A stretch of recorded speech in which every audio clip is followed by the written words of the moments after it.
still on the people's side, have no doubt. Bless those who have been given the great responsibility of government. Bless all those who work in this field. During this session, be done and for your greater honor and glory. Lord God, what we know not, we have not, give us. We are not. Jesus Christ. The Lord's Prayer. Our Father, who art in heaven, hallowed be thy name. Thy kingdom come. Thy will be done on earth as it is in heaven. Give us this day our daily bread, and forgive us our trespasses. We forgive those that trespass against us. Lead us not into temptation. Deliver us from evil. Thine is the kingdom, power, and the glory, forever and ever.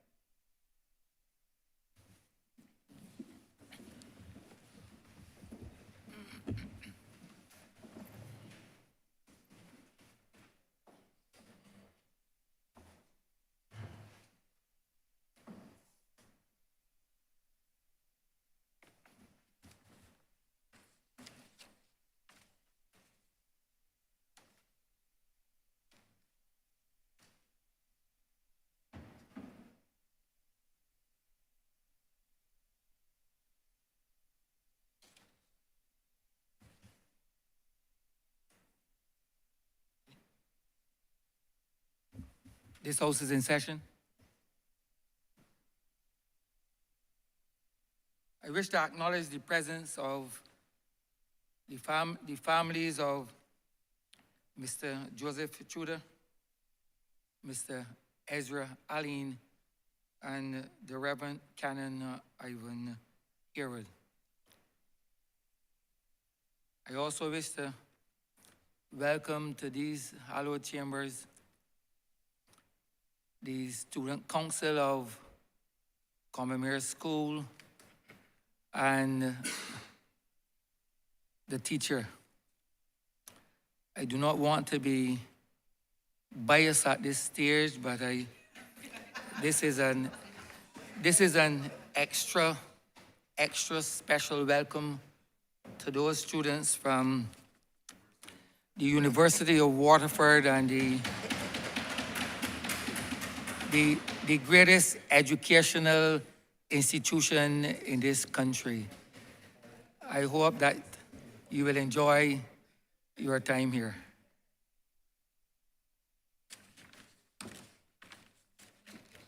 Minutes of the meeting held on Tuesday, January 24th, 2023 to be confirmed. Thank you, Mr. Speaker. I beg to move that the aforesaid minutes be confirmed.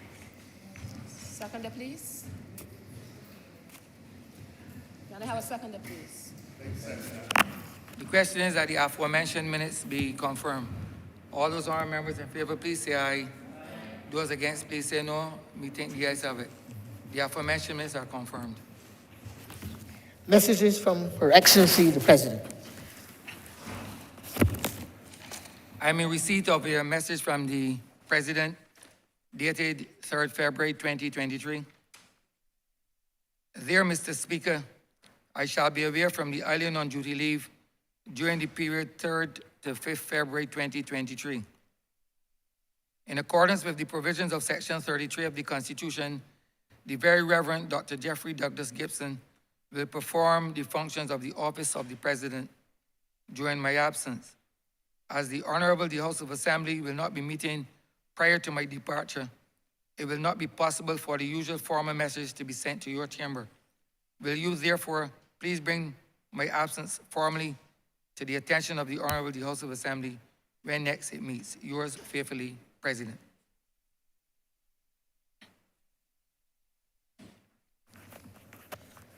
Petitions, papers.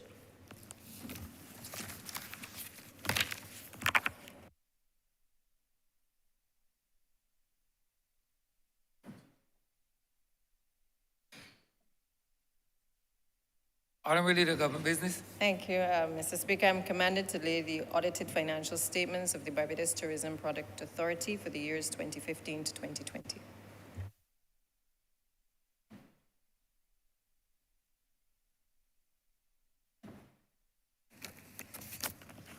Government notices. Private members' notices, notices of questions, reports from select committees, first reading of bills.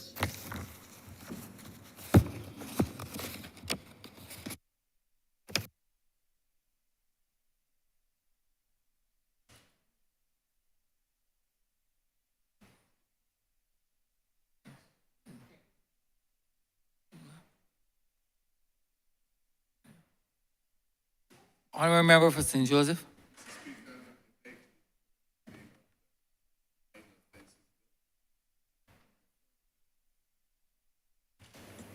I'd like to move the first reading of the Minor Offences Amendment Bill 2023. I further beg to move the first reading of the Integrity and Public Life Bill 2023. I beg to move as well, sir, the first reading of the Value Added Tax Amendment Bill of 2023. Questions that the three aforementioned bills be read the first time. All those honourable members in favor, please say aye. Those against, please say no. I think the ayes have it. Statements by ministers. Congratulatory and obituary speeches. Honourable Leader of Government Business. Thank you, Mr. Speaker. I rise this morning to pay tribute to three distinguished gentlemen, Dr. Joseph Johnny Tudor, Mr. Ezra Aline, and the Reverend Canon Ivan Herwood. The first two, as this chamber is well aware, were former members of Parliament, and the latter is also deemed deserving of a special tribute as well. That is the Reverend Canon Herwood, because he would have been the chaplain of Parliament for over 30 years, giving distinguished service to this House. Allow me at the outset, though, to welcome and to acknowledge the families and friends of these individuals. In our presence, we have Mrs. Rosanna Tudor, the wife of the late Joe Tudor. We also have Joanne Tudor, his daughter, Jay Tudor, a relative, Mr. Charles Lewis, a close friend, and attending virtually is also Simone and Dominique, the daughters of Johnny Tudor. Also in our presence is Mrs. Tassia Brian Aline, who is the wife of the late Ezra Aline, along with his son Nathan. Also in our presence is Miss Gail Aline, the daughter of Ezra. Our close friend, Justice William Chandler, is also present with us, along with Brent Chandler, a friend, Clorinda Aline, his sister, as well as Theodore Aline, another sister, and I understand that Alistair Aline, another son, is attending virtually this morning's session. Also in our presence is the Reverend Mark Herwood, who is also the current chaplain for the host, and that is the son of Reverend Canon Ivan Herwood, along with Miss Herwood, who is the granddaughter of the Reverend as well. What's her mom's mom? And Adele Herwood, is also, his wife is also present with us this morning as well. Before I begin, though, let me take the opportunity to welcome the students of the Student Council of the Commonwealth School and to encourage them this morning to recognize that Parliament is a lot more than just speaking about and introducing laws into Parliament, but also there are other aspects where we take and pay particular attention to recognizing the contribution of those who have given a life of service in this chamber. And therefore, despite the fact that I think many of you would be aware that with the directives in relation to COVID and the restrictions, we would not have been able to do the tributes in the timely manner in which we are accustomed in the last few years.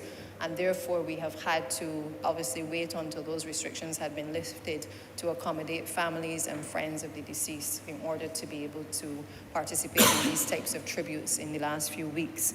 And therefore, I thank the families for being patient, for their understanding, and certainly being able to join us both in person today and certainly virtually.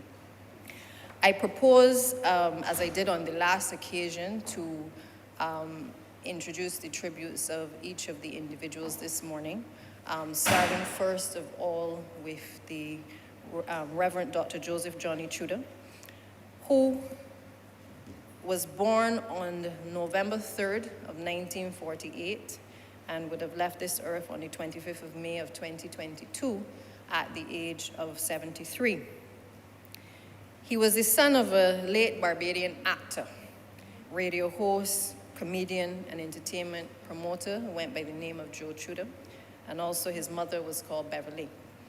He was educated at the Abbey Preparatory School, which I'm told that the Honourable Minister of Infrastructure also attended, Honourable member in this chamber, and I'm sure, I don't know if they had the opportunity to interact when they were of a young age, but he also would have attended the Abbey Preparatory School. Johnny later went on to the Combermere School and then later pursued studies at the School of Business at the University of the West Indies.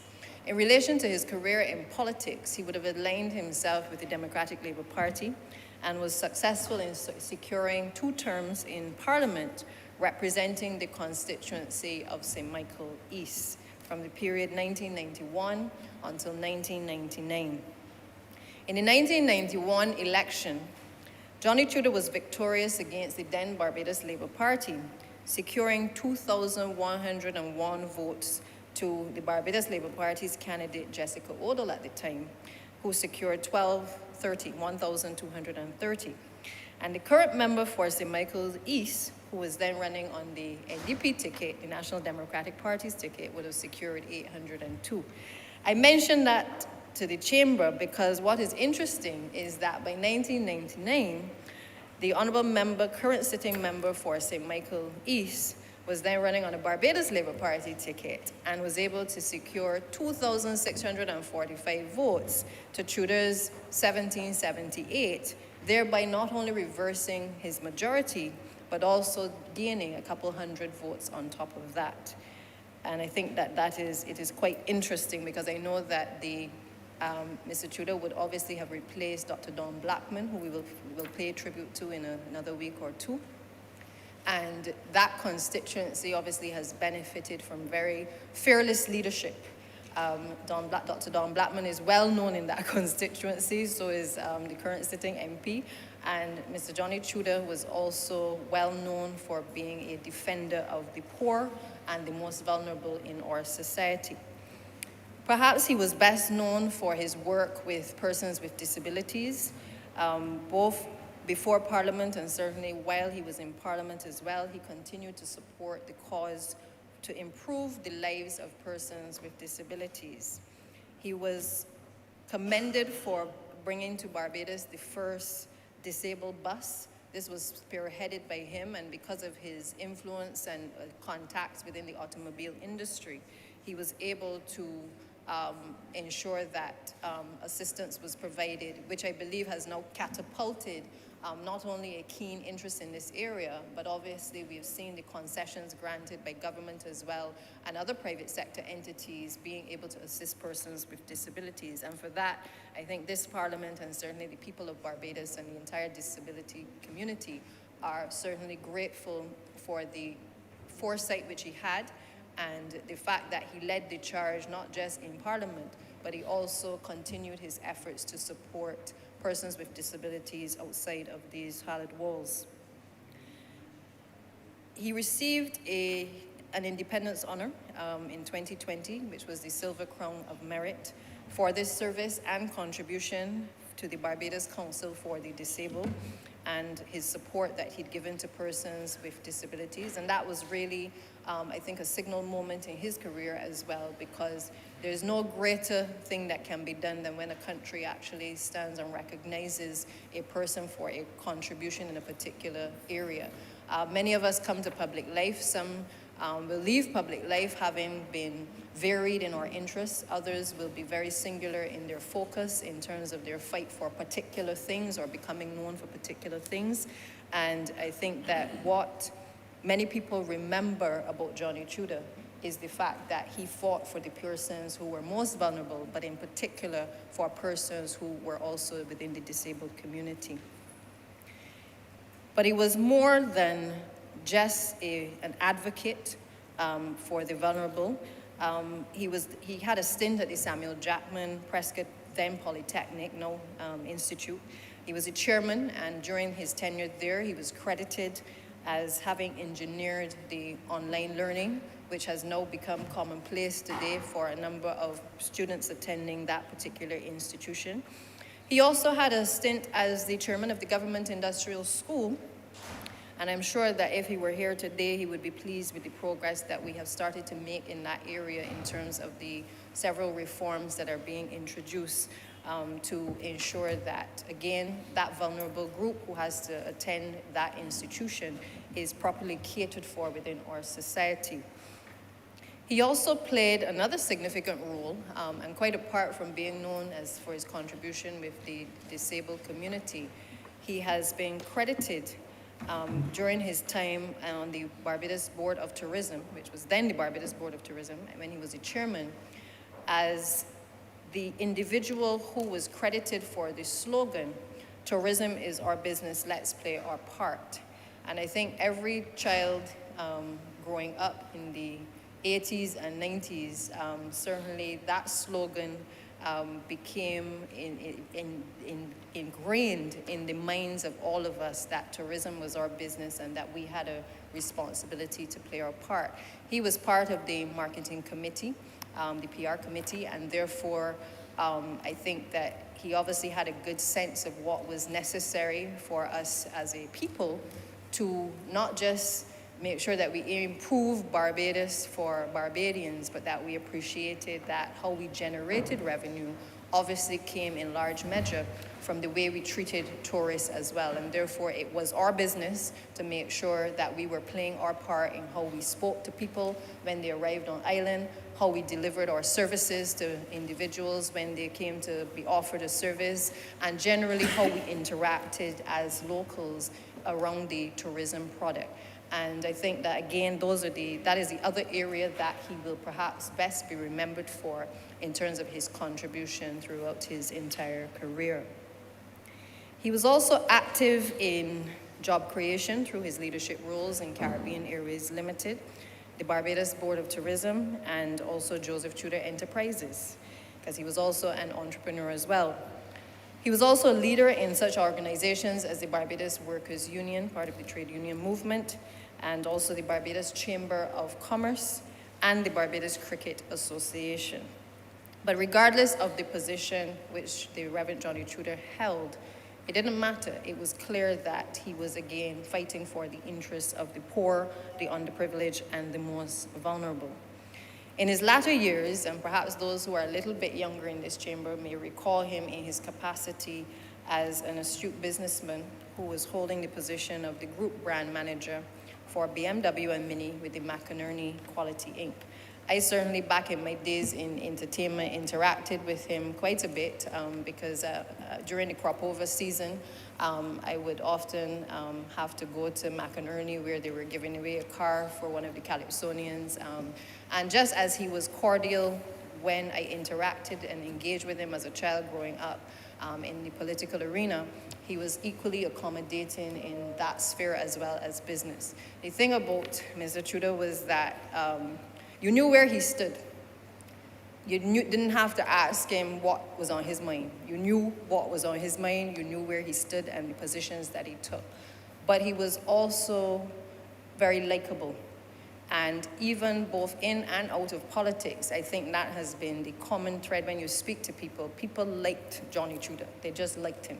And that, I think, speaks volumes, because in politics, a lot of people may be critical of you from time to time, but I always believe that you have to behave in politics as though you will at some point be out of politics, and therefore be able to live and walk around in Barbados and to be able to exist in your country without all of the titles and all of the things that are associated with political life.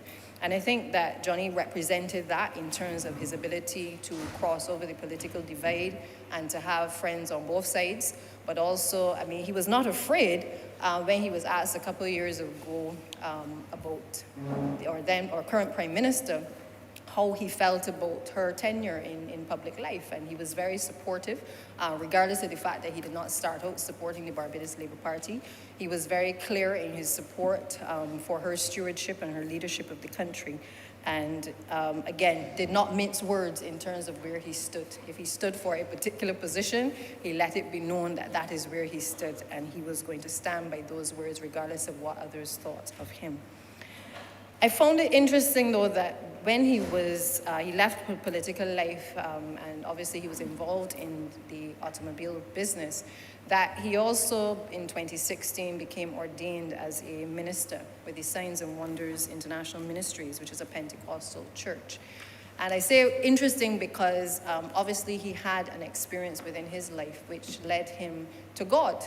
I can certainly relate, not that it took that for me to turn to God, but I can relate that there are sometimes in life things that change you and change your perspective on life. And I note that having suffered a heart attack, he commented when he was interviewed by the media, that he had been stripped of his BMW, his keys to his car. He had been stripped of his jewelry. He had been stripped of everything. And he was pretty much, obviously, at the mercy of the doctors and those that were attending to him. And it was there that he decided that he would turn his life to God and that he would help to bring other people to a life of service through the church as well. And I think that is interesting because his passion did not just end with politics. It actually extended to helping people to have a closer relationship with the Lord as well. And I think that that is also to be commended. It never stopped him from, indicating where he stood as far as going to church and certainly doing the things that he did. He accepted quite openly that he wasn't always an angel. He didn't always do the right thing. And he was therefore not a hypocrite in the context that he was trying to pretend that he was something that he wasn't.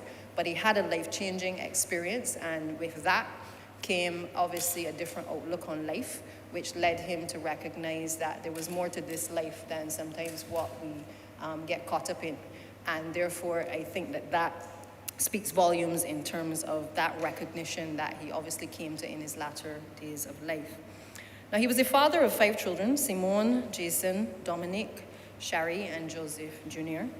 And I recall at the funeral having a conversation with the children because every time I speak in these types of moments, I always remind people that children of politicians are a very special breed. They can choose to do one of 2 things: either get immersed in politics or run as far away from politics as possible. But what came across when I spoke to them was the love for their father, and certainly the father's love for them as well. And sometimes we forget that politicians are husbands, they are fathers, they are brothers, they are sisters, and that they do have a personal life outside of the political sphere. And I think it is important that, as we pay tribute to all of these individuals today, that is often, something that we miss, but something that has to be remembered, that when they give of a life of service to the public, that at the end of the day, they also have to go home and to be of service to their families as well. And sometimes it is not an easy road, especially if there is public criticism that is coming at you. Sometimes your children and your wives get caught up in the entanglement of public life, which is why a lot of people tend not to come into public life as well. But I've encouraged them and will continue to encourage even my own colleagues as well who have children, while they are in public life, to do what Johnny Tudor did as well, to make sure that the children also understand that you can grow up and you can have everything, but the true gift is also in giving and in serving and in helping others. And I think that as we give these speeches in this chamber, I think that has to be the takeaway continuously, that our life is really one of service, whether to people, whether to God, and just generally to others as well, and that we must never forget that and keep that forefront in our minds as we go about our business. So I want to, on behalf of this chamber, certainly say a special thank you to the family in particular for lending him to us. Thank him on behalf of the disabilities community and certainly all of the vulnerable groups and the people of St. Michael East. for the service that he would have given, and certainly on behalf of the Democratic Labour Party, whom he served, during his time that he was a member with them. And to say to the family that while he is gone, and we know that the road ahead may seem a bit daunting at times, that you can be assured that this chamber fully recognizes the contribution that Johnny Trudeau would have made to the political landscape of this country, and we want to say a special thank you on behalf of the people of Barbados. I therefore want to next move on to Ezra Allen, who would have died on the 10th of July of 2022 at the age of 78. He was the son of Ruby and Victor Allen, the husband of Tassia Brian Allen, and the father of 4 children, Gail, Dawn, Alistair, and Nathan. And let me just say, I had many long conversations with Ezra when I was an attorney, and I know that young Nathan preoccupied a lot of his attention in those early days. He's with us here today, and it's such a pleasure to actually see him in the flesh, because I found that Ezra was extremely preoccupied with this baby at the time, as he was. I was on the exit of my legal career, but he was, in our interactions, he was very engaged and very dedicated and committed to young Nathan, and I hope that today, as I speak about him and others speak about him, that in particular Nathan, because the others are all older, the other children are older, but in particular Nathan is able to remember this day and to take away from this how important his father was in the political landscape of this island. Ezra was educated at the St. Stephen's Boys' School, and then of course he went on to Commermere. I don't know if the Commermerian students got wind of this session this morning and deliberately decided to show their faces in support with others in the chamber. But yes, he was a member of the student of the Commermere School. And again, I think Commermere, as well as all of us, ought to be proud of the contribution that he made, not just to the political landscape, but also to the legal fraternity as well. He attended the Holborn College of Law and the Queen's Mary College in the UK. He also attained his LLB and LLM at the University of London. And like many during that time, he was called to the Bar of England and attended one of the inns, and in that time he had attended the Middle Temple. A little known fact, though, is that Ezra placed first among 3,000 external students in the intermediate LLB and program and won the London University Convocation Prize. The following year, he won the Sir John Johnston Scholarship for the best performance of any student in his first year at the Queen's Mary's College. It was while in London in the early 1960s that he then became a clerk with a firm called Lincoln & Lincoln Solicitors, and whilst there, he successfully passed his diploma at the Institute of Legal Executives. Now, just to place this in context, there are a number of whether politicians or lawyers who left Barbados in the early 70s to pursue education in the UK. And Ezra Allen obviously was in that category of persons. Either you became a barrister or you became a solicitor. And so he was of a unique crop of individuals who I think wanted to represent people, and obviously they gravitated because of their debating skills as well to law, which for me as well also meant that law was an avenue or a gateway to becoming a politician. And as I was growing up, certainly it was an obvious pathway, which is if you wanted to be like the caliber of the persons who had been existing at the time, then that was the pathway if you wanted to represent people in politics. Many of them took the route of becoming a barrister or a solicitor in the UK, and then returning to Barbados and being accepted into to the bar here, and then entering into practice as well. It was after graduating, though, from the university that he took to teaching as well at the South Bank Polytechnic and Kennington College.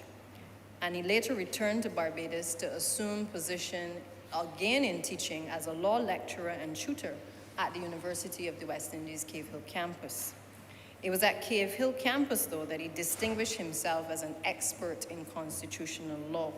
The truth is that if you were thinking of a go-to person in the legal profession, Ezra was at the top of your list in terms of getting an opinion from him on things related to the Constitution.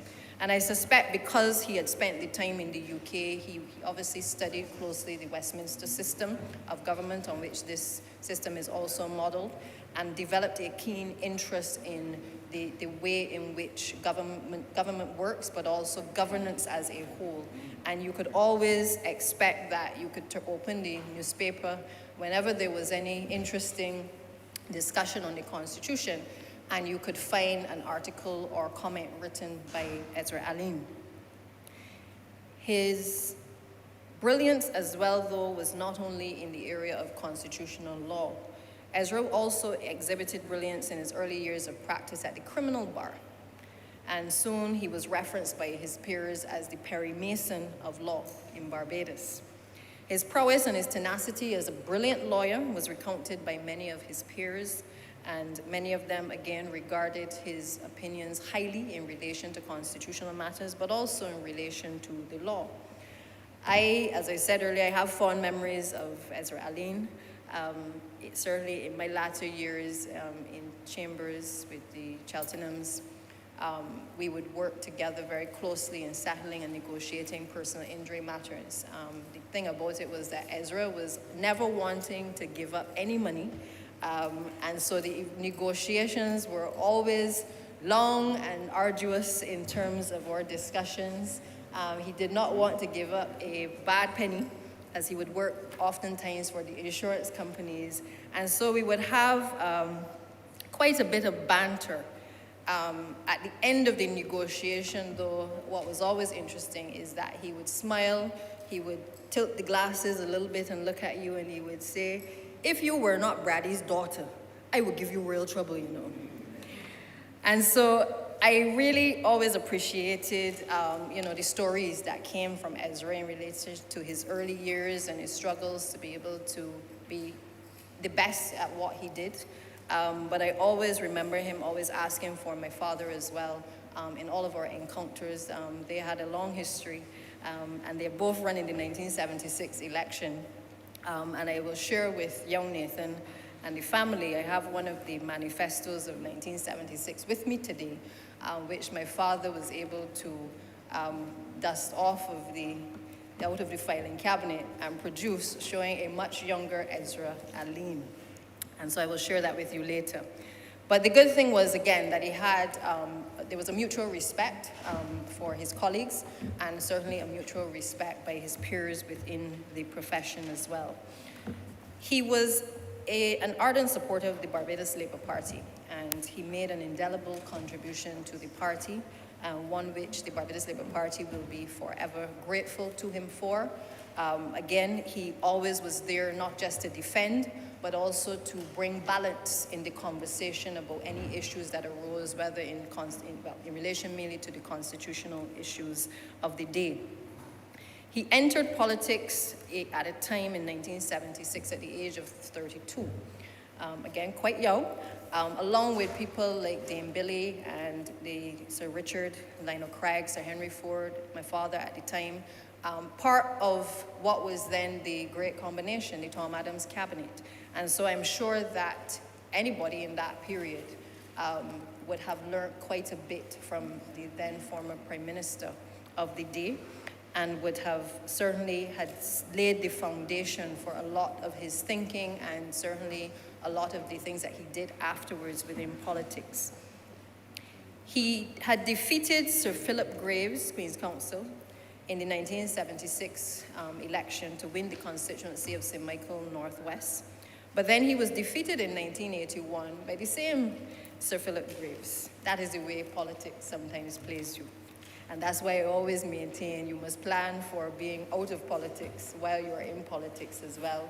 And it is always important to cultivate those good relationships while you're in the chamber. During this singular term in office, though, and in his representation of the St. Michael Northwest constituency, he also served as the Deputy Speaker of the House of Assembly for the period 1976 to 1978. On his passing, Prime Minister Motley commented on Ezra's unmatched commitment to research and also his understanding of the letter and spirit of the law. She mentioned that he was never one to argue any matter, whether in or outside of the courtroom or in Parliament, without a comprehensive understanding of the prior arguments or decisions on the subject. Ezra Allen was extremely thorough in terms of his research and his approach to his craft. And if that is one thing that I believe that we must be the takeaway, is that in order to achieve excellence, you have to put in the hard work in order to get out of it what you want.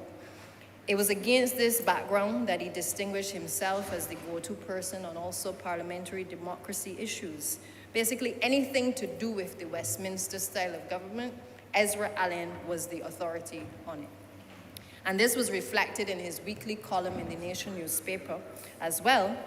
And I think anyone who would have worked around Parliament in the 1970s and beyond would have known of his passion, his commitment, and his knowledge in this particular area as well. Barbadians would also remember Ezra Allen as the attorney at law who successfully defended Britain's great train robber, a gentleman by the name of Ronnie Biggs, during an extradition hearing in the 1981 period. Biggs, who had robbed a mail train back in 1963, was kidnapped in Brazil and brought to Barbados. And apparently he had gotten to know Ezra when Ezra was a young clerk in England and had nicknamed him Sunshine when he first saw him in the court. I can only assume that the terminology sunshine came from the fact that he came from Barbados, and that England is often very dreary and rainy and dull, and therefore he was a ray of sunshine, both perhaps by the way he spoke, but also I'm sure about his appreciation for his country, Barbados. And just like most other Barbadians, wherever you go, you can talk about Barbados. And I'm sure that that is why he was referred to in that way. The other good thing about Ezra Allen was that he was always available to his students at the university, as well as his legal counterparts, and I'm sure my colleagues here today will also speak to that aspect. I know the AG will also speak later. And he was always very courteous. He had a very British demeanor in the way in which he engaged with you. But it was always one that was respectful. It was very professional at all times. And nobody doubted that Ezra was going to defend to the bitter end whatever his position was. Right or wrong, I'm sure. But he was going to defend right the way through, and he would not leave a stone unturned in his defense of any individual or any matter, certainly. Ezra's life, whether in or out of politics, reflected an underlying belief that everyone deserves representation. And that came through in his fearless demeanor, certainly representing his clients both in the criminal courts, but also, as I said earlier, his position in relation to constitutional matters as well. He was well respected at the local bar, and he was also well respected throughout the region. But his desire to represent also extended beyond the courtroom, and he was legal advisor to the Nation Publishing Company, as well as legal representative for the Public Utilities Board for over 10 years. He was also regarded for his expertise in international business law, double taxation treaties, and corporate law. And he did have a stint as the chairman of the Caribbean Broadcasting Corporation, as well as the National Housing Corporation. And I know that if he was around today, with all that is happening in terms of the Caribbean Broadcasting Corporation, I'm sure that you would probably hear his voice, or you would see an article appear in the newspaper in relation to that particular entity as well. In our discussions with the parliamentary group, one of our colleagues had mentioned, and I don't know if it is a fact, but I will mention it here because I'm almost certain that there is some accuracy to it, that he was one of the first, if not the first, black attorneys in Barbados to own his own practice and the premises from which he operated. And it may seem to some insignificant, but if you cast your mind back to the period in which he operated, fresh out of the law school in the UK, coming back to Barbados, it was very significant in terms of that period for black people as lawyers to first of all go into law, but then to be able to set their eyes on being able to own their own practice. And I'm sure having worked in chambers in the UK, he would no doubt have been stimulated in thought as to what he wanted in terms of, being able to create his own entity as well, that he would have persons working for him later on in life. And therefore, we are grateful to him for his contribution in that way, for blazing the trail, because then it saw the emergence of other individuals. The Cheltenhams, for instance, also owned their property as well, and other attorneys also went on to own properties in Barbados and law firms as well. As a father, he has been described by his eldest daughter, Gail, as an endearing man, one who showed love to his children in the midst of all of his accomplishments, because they were not just the recipients of his brilliant mind, but the truth is that as children, you often get to see a different side, a softer side of your father or your mother in public life. And I'm sure that the 5-year stint that Ezra had in politics was not long enough to be a turn-off to the children.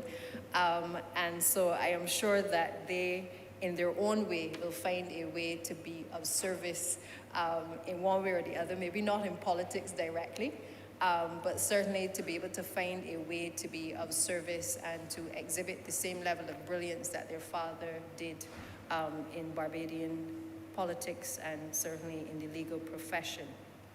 I therefore want to thank the family for lending him to us, to say to, in particular, the children and young Nathan, that the takeaway from all of this is that you have a legacy of which you must be proud, and that no matter what, nobody can take away the contribution that Ezra Allen made to the political and legal landscape of this country.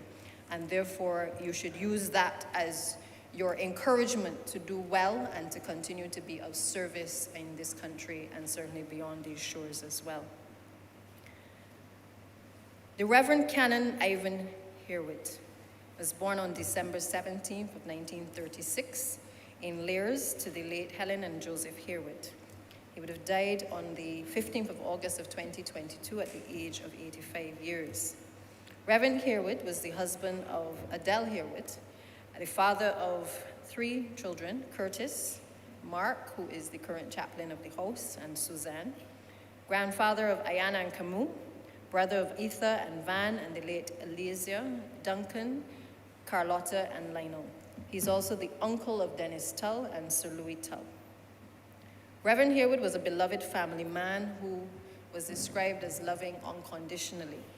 He pursued his childhood dream, which led him to the clergy, and became an Anglican priest from the year 1975. He's been described as a gifted and strong leader who inspired and empowered many young people to get into the church. And I suspect young Mark, who no doubt was influenced by his father as well, as many of us are when we have strong parents who blaze a trail in a particular area, to also give of service to not just to God, but also to the people as well. Reverend Herwood worked with the various Sunday schools, which again meant that he would have influenced a lot of our young minds across the churches where he would have been responsible for within the diocese. And a number of those young students of Sunday school, I am sure, have been able to take away a lot of the foundation principles that he would have transposed onto them in their early years. I know for me, I don't forget anything I learned in Sunday school. So all of the Proverbs, all of the Psalms have left an indelible mark on me, certainly even as I am a grown adult. And I'm sure that in the capacity that Canon Herwood would have had in those early formative years for a number of our young people, that many of those principles have been able to guide them in their decision-making in the course of the next couple of years. He also served as the rector of the Christchurch Parish Church until his retirement in 2004. He was also the chaplain of the Queen Elizabeth Hospital and served as chaplain of this House of Assembly for almost 30 years. His period covered post-independence Barbados, ranging from economic growth as well as decline to life-changing political episodes. And it may seem simple that a chaplain comes to the chamber every time we sit and says prayers, but I think it also speaks to the historical side of the Barbadian society, that we always believe that the business that we come here to do in serving the people should receive the necessary blessings and acknowledgement of someone who is higher than us in our execution of our duties as well. And so it seems simple, but it is not so simple in terms of, I think, our reverence to something higher and someone higher. And we are grateful to him and now to his son for being able to provide that level of, in a sense, the word to each of us and guidance when we start our day in this chamber, that we are reminded that we are here to do what we do in the honor of the people of this country who have sent us here. And I do appreciate the fact that we start our days on that note, because sometimes you might be minded to forget, but Reverend Harewood has continued even in this tenure as well to remind us of the importance of why we are here and what we are here to do. He was also affectionately known as a true friend to the community in which he served. His life as a priest as well as a family man was threaded together because of his strong belief in God. He did his duties week after week, year after year, never once showing a hint of interest in attracting the limelight or any political label to himself. I recall as a young senator as well, and I think his son is very much like his father, in that he comes, does his business, prays for us, and has a conversation with members and leaves. And it is interesting because I don't want to say like father, like son, but the truth of the matter, I see very similar qualities in the approach to the role and the function as chaplain of this particular chamber. His was an approach, I believe, that was worthy of emulation. He was a selfless individual who put the interests of people first. He was an outstanding clergyman who was as loving and friendly as he was quiet and unassuming. And he was renowned for his training methods and would have been responsible for the upward mobility across the Anglican diocese.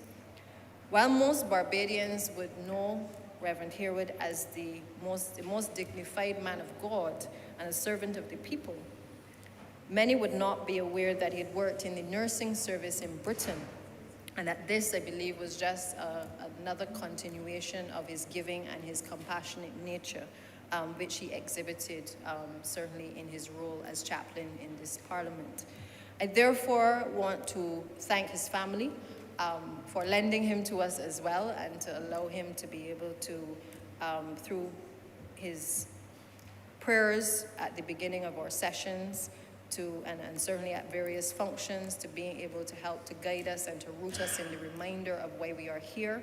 And certainly, even though he was not a serving member of Parliament, the truth is that he has served the country well, he has served this Parliament well, and today we acknowledge not just the other parliamentarians, but we also acknowledge his contribution to this country as well, and say a heartfelt thank you to the family for allowing us to share a part of your father and of your husband as well. I therefore, Mr. Speaker, want to, again, on behalf of all of the members of Parliament, all who have served in Parliament and all who have been represented in some way by these individuals here today that we've mentioned, that we say a special thank you to them, and that we remember the role that they have played in our society, and hope that they can be examples of good leadership, good stewardship, and good representation in Barbados. My colleagues, I'm sure, will speak on individual members, or they will speak generally, but I therefore, again, on behalf of my own family, and certainly in particular on behalf of my father, wish to say a special thank you to each and every one of them, and may they all rest in peace.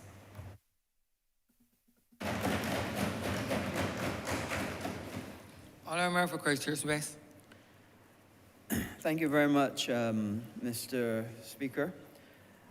I want to join this obituary presentation, and in particular, I want to focus, although I recognize that all three men played a tremendous role in helping in the development of this country and helping to play a pivotal role in this parliament and the work that it performs. However, I want to make special mention of my friend Johnny Tudor. It's interesting that only today I was able to read in the brief that was prepared that Mr. Tudor went to Abbey Preparatory School. And it took me back to when I was 4 years old. I don't know who remembers when they were 4 years old, but I certainly do. Because at 4 years old, maybe the MP for St. Michael's South Central I believe she has suggested that she remembers when she was 2 and 3, I don't know. But I do remember when I was 4 years old. And I went to a preparatory school, which was the same Abbey school that the former honourable member went to. Of course, many years after. But it is something that we shared. And like Johnny Tudor, I share an absolute passion, as did he, for representing the people of his constituency. And he was a very passionate and strong individual. And I remember some discussions we had with him, and as I even watched the things that he did when he was a member of parliament, it showed his absolute dedication to the constituency that he was given the opportunity to represent. I had personal interaction with Johnny when he was a BMW salesman. And in fact, making negotiations with him for my mother.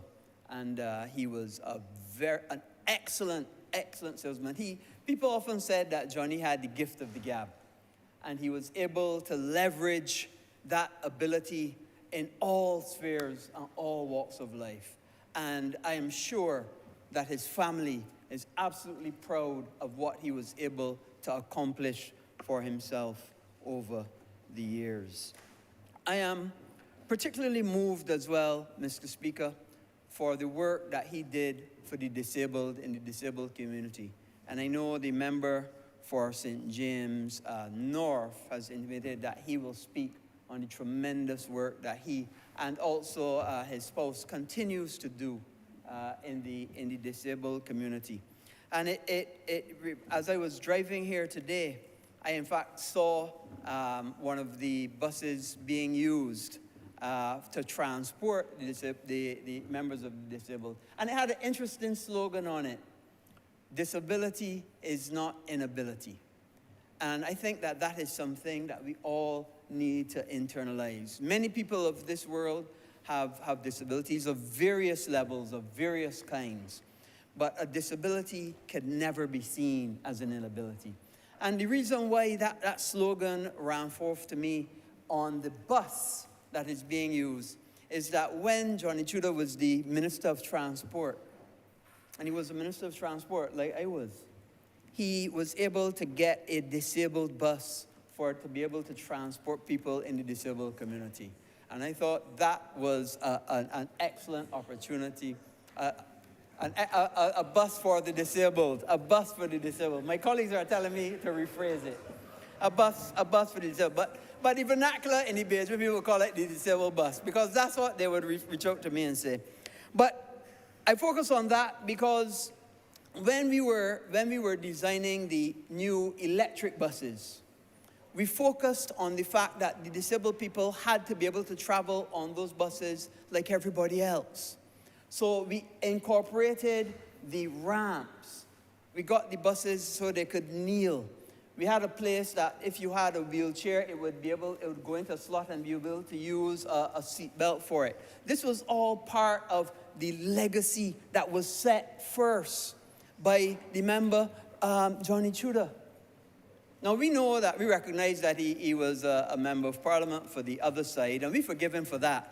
And he also saw the light in his later years, and we accept that he saw the light and came over and was able to be instrumental even in the constituency of St. Lucie for the member for St. Lucie. Spoke on his platform often first, starting the batting as the opening batsman many nights.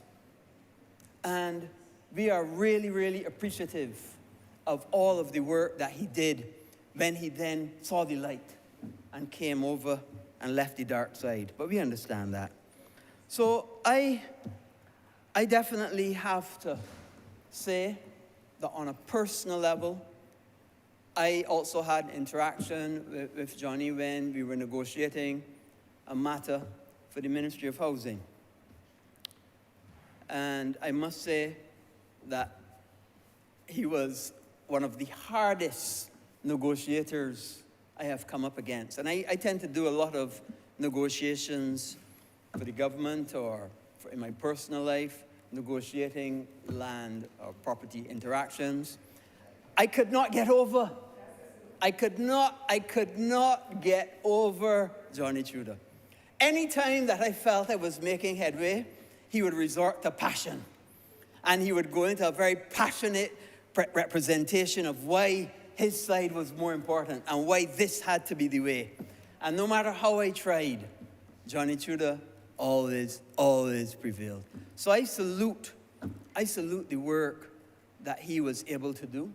I salute how he was able to represent his people.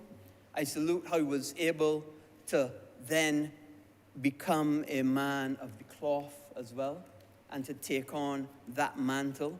Again, using his ability to be clear, to be concise, to be able to speak to the average person, to be able to show that passion and show that dedication in every single thing that he did.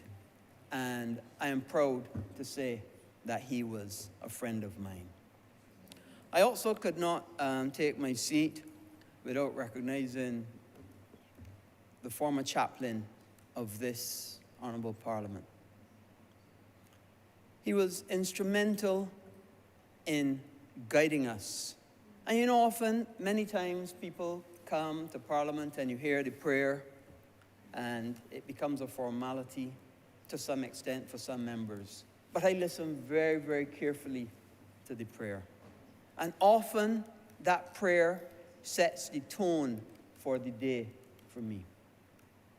And we're here with a tremendous way of, although being the consummate Christian, also a very humble person, but always giving you a kind word, a word of encouragement, a word of today might be a difficult day, but tomorrow will be better. When I was contemplating doing my master's in theology, I spoke to him a few times about it, and he always was encouraging and encouraged me to go forward, do your master's, and get that behind you. You will benefit from it. And I was happy that I took his advice. So again, a man that made a tremendous contribution, not only to Barbados, but also in these walls, and made our lives that little bit better, that reassurance that he provided us whenever we came into these halls. So, Mr. Speaker, I commend all of these members who made a tremendous contribution to this Parliament, and I look forward as well to hearing other members as they make their contribution in this obituary. I'm obliged.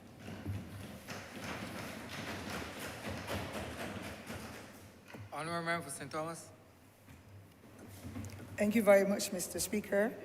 And I wish to add my personal experience as well as all the other comments and accolades that are being extended this morning on behalf of these distinguished gentlemen who have gone to the great beyond.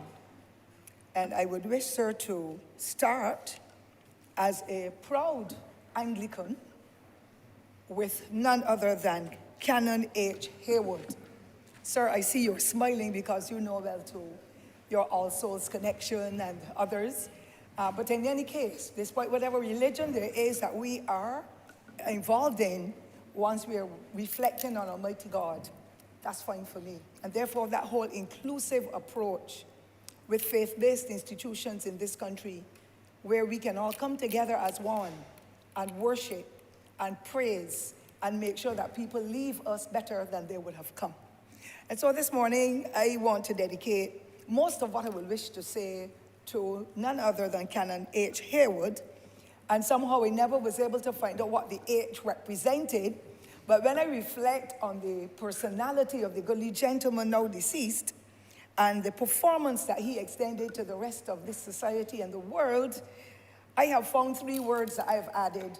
As a matter of fact, I was saying perhaps his mother would have given him those names because she recognized that each of those letters in the names spoke of goodliness, of service, and of course, embracing of the people with whom he came in contact with across the rest of the world. So I looked at the name Ivan. And being an old primary school teacher, sir, you will expect this, because that is how we had to reach out and touch children and make them feel comfortable and attract their attention. So I looked at the I and I said, what an inspiring man Canon Haywood was. He was so virtuous. You looked at him, you could tell that he was somebody delegated by God to lead in the institution of the church that he chose to be a part of. Quite an affable gentleman, Mr. Speaker, sir. And his whole demeanor was so nurturing that I feel proud to have known him. And then, as I said, I did not know what the H represented, but I thought that his parents would have looked at it and said, H, he's going to be a humble human being. He's going to be helpful. And with the holiness in him, a humanitarian spirit will be unleashed. And so said, so done to this great man whom we honor today. He was born not quite at Christmas time, but on the 17th of December in 1936. And God has been so good to him that he lived for almost 86 years. And of course, he continued to sojourn in the field, inspiring and preaching, reaching, touching lives and turning them around. What an awesome, goodly gentleman he would have been. And therefore, it is no wonder why he was had extended to him the Silver Crown of Merit for his very outstanding service, not only to Barbados, but in England and in other parts of the world, because those young men and women, and preferably men at that time, because the Anglican Church did not have too many females going into the altar and preaching, but he would have extended that across the rest of the world, because when he left Barbados, he ensured that he had gone to England and became a nurse. And you know, Mr. Speaker, sir, to be a nurse, it calls for persons who care about life and living and making people feel confident in the services that are being offered. And it is no wonder why, when he pursued that career as a nurse, that he had done so for years in England. And of course, Mr. Speaker, sir, he became then ordained as a priest in the church in October 26, 1975, and respectively in 1976, October again. And he also served the curacy at the All Saints, McLevion, in 1976 to 77, and at Radcliffe, and this is all in England, on Trent, in 1977 to 78, and as I said, the Church of England. But he returned to BIM, the lovely country with which he had had so many connections, and which he determined that he will serve with his family in 1978, and went into the ministry at St. Ambrose Church, which is right here in the city of Bridgetown, from 1978 to 1984.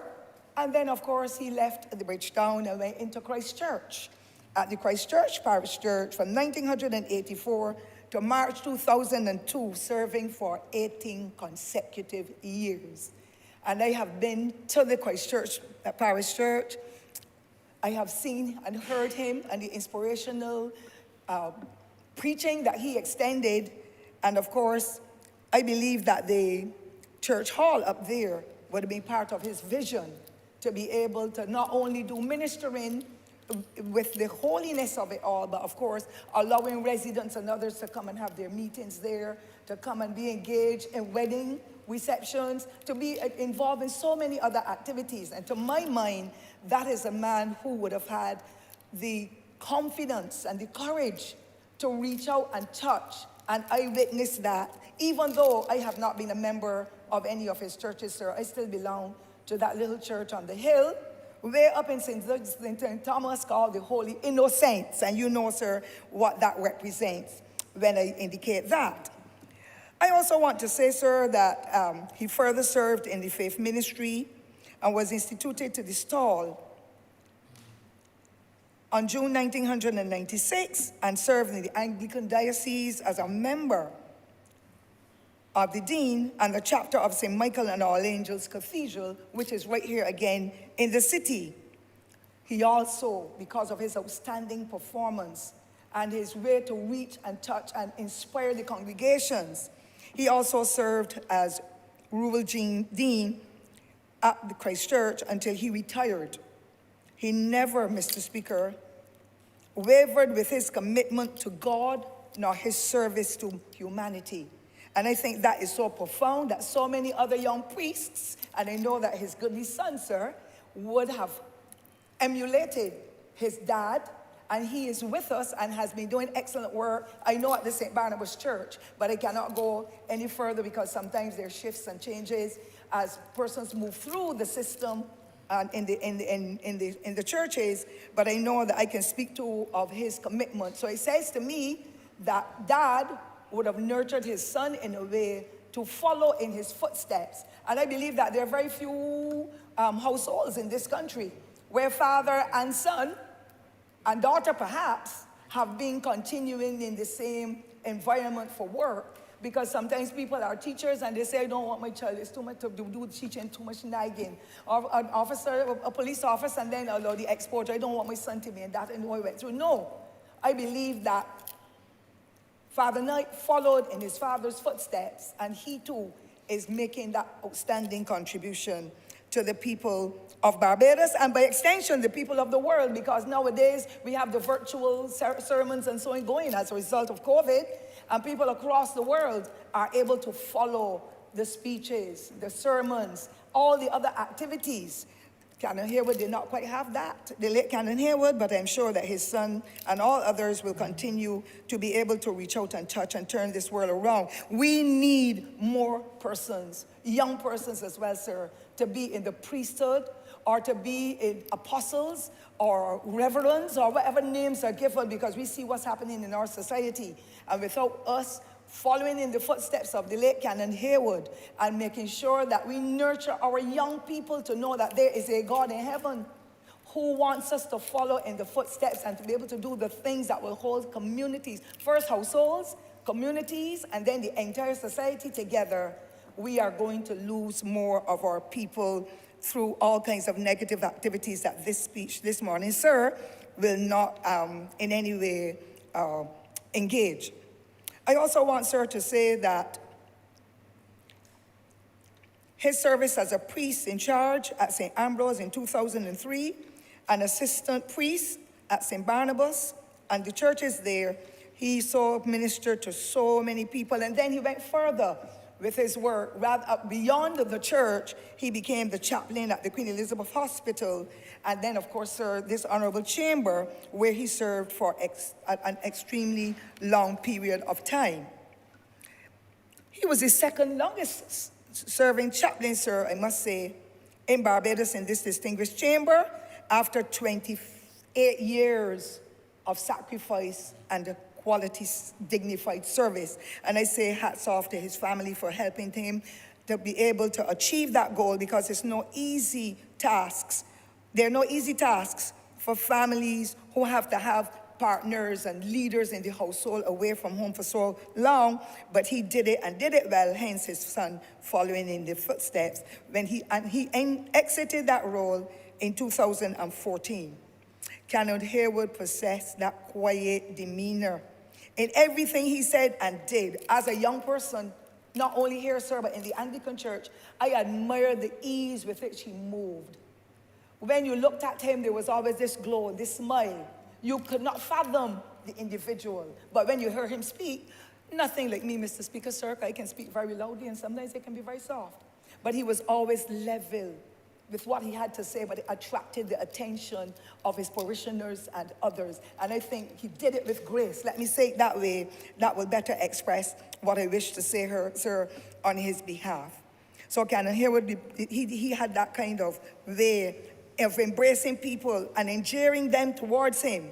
And anybody who approached him, sir, anyone who approached him, they did it without any fear of being insulted or overlooked or embarrassed. And I think that too is extremely important. He will always give them that attention that is necessary. And I pray that others in the priesthood and in other fora, whether it be in the employment sector or in the village or as God prayed, that they develop that demeanor. Because that is what has made Barbados what it is. Persons reaching out and touching and turning lives around because of the treatment that is meted out to those individuals. Canon Haywood carried it with a measure of perfection, I would say. I've never seen him angry yet. I've never lived in the house with him. But I've never seen him angry yet because he knew how to be able to manage the anger and the way that he treated people. Treatment of people, Mr. Speaker, is extremely important.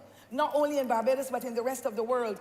And too many people are ill-treated with the most simple query or comment they will make. Canon Haywood was beyond that, and I want to thank God for his witness and what he had been able to do with others, to be able to listen to them with the compassionate ears and to offer the kind of guidance that made a difference in their lives and made people feel wanted.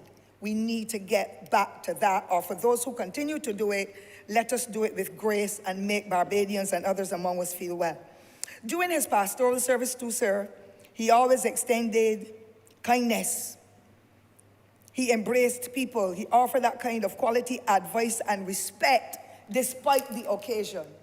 That too is critical. I want other priests and pastors and deacons and bishops and others to take a leaf out of his book. It is worth the while because our world is changing, the technology is taking over, and we are forgetting the soft skills and the necessary things that make people comfortable and want to be a part of whatever institution there is. Some people turn away because of how badly they're treated in a lot of institutions, but Canon Haywood never did it. And I want others not only out there or in the priesthood or in churches or in schools or communities, but even in this distinguished chamber, tear a leaf out of Canon Haywood's book. It will put those persons and all of us in good stead, because I am not excused from it. It will put us all in good stead. During his pastoral services, sir, as I said, he extended those kudos to people and made them feel comfortable and never shamed anybody, despite their age or their position in life or status in life or character. He always made them feel comfortable, and the respect flowed from him to them and from them to him, which is extremely important as well.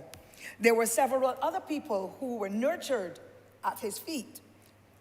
The ordinance, the curates, the clergy, and many others were given his guidance through the quality service, and we can see it all, sir, as we move around in the various institutions across Barbados.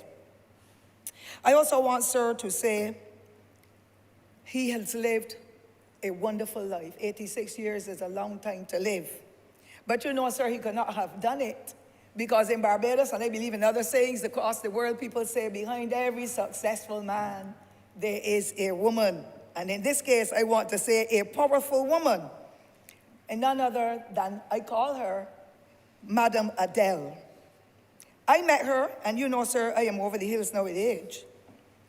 But I met her as she did her social work to educate Barbadians in the times when there was no television or limited television, hardly any telephone, hardly any form of communication in the way we do it, so we did letters, or we would have to use the government's phones in the school. So I met her once, perhaps I believe in the 1970s, when I was an integral part of the PTA in the school where I worked.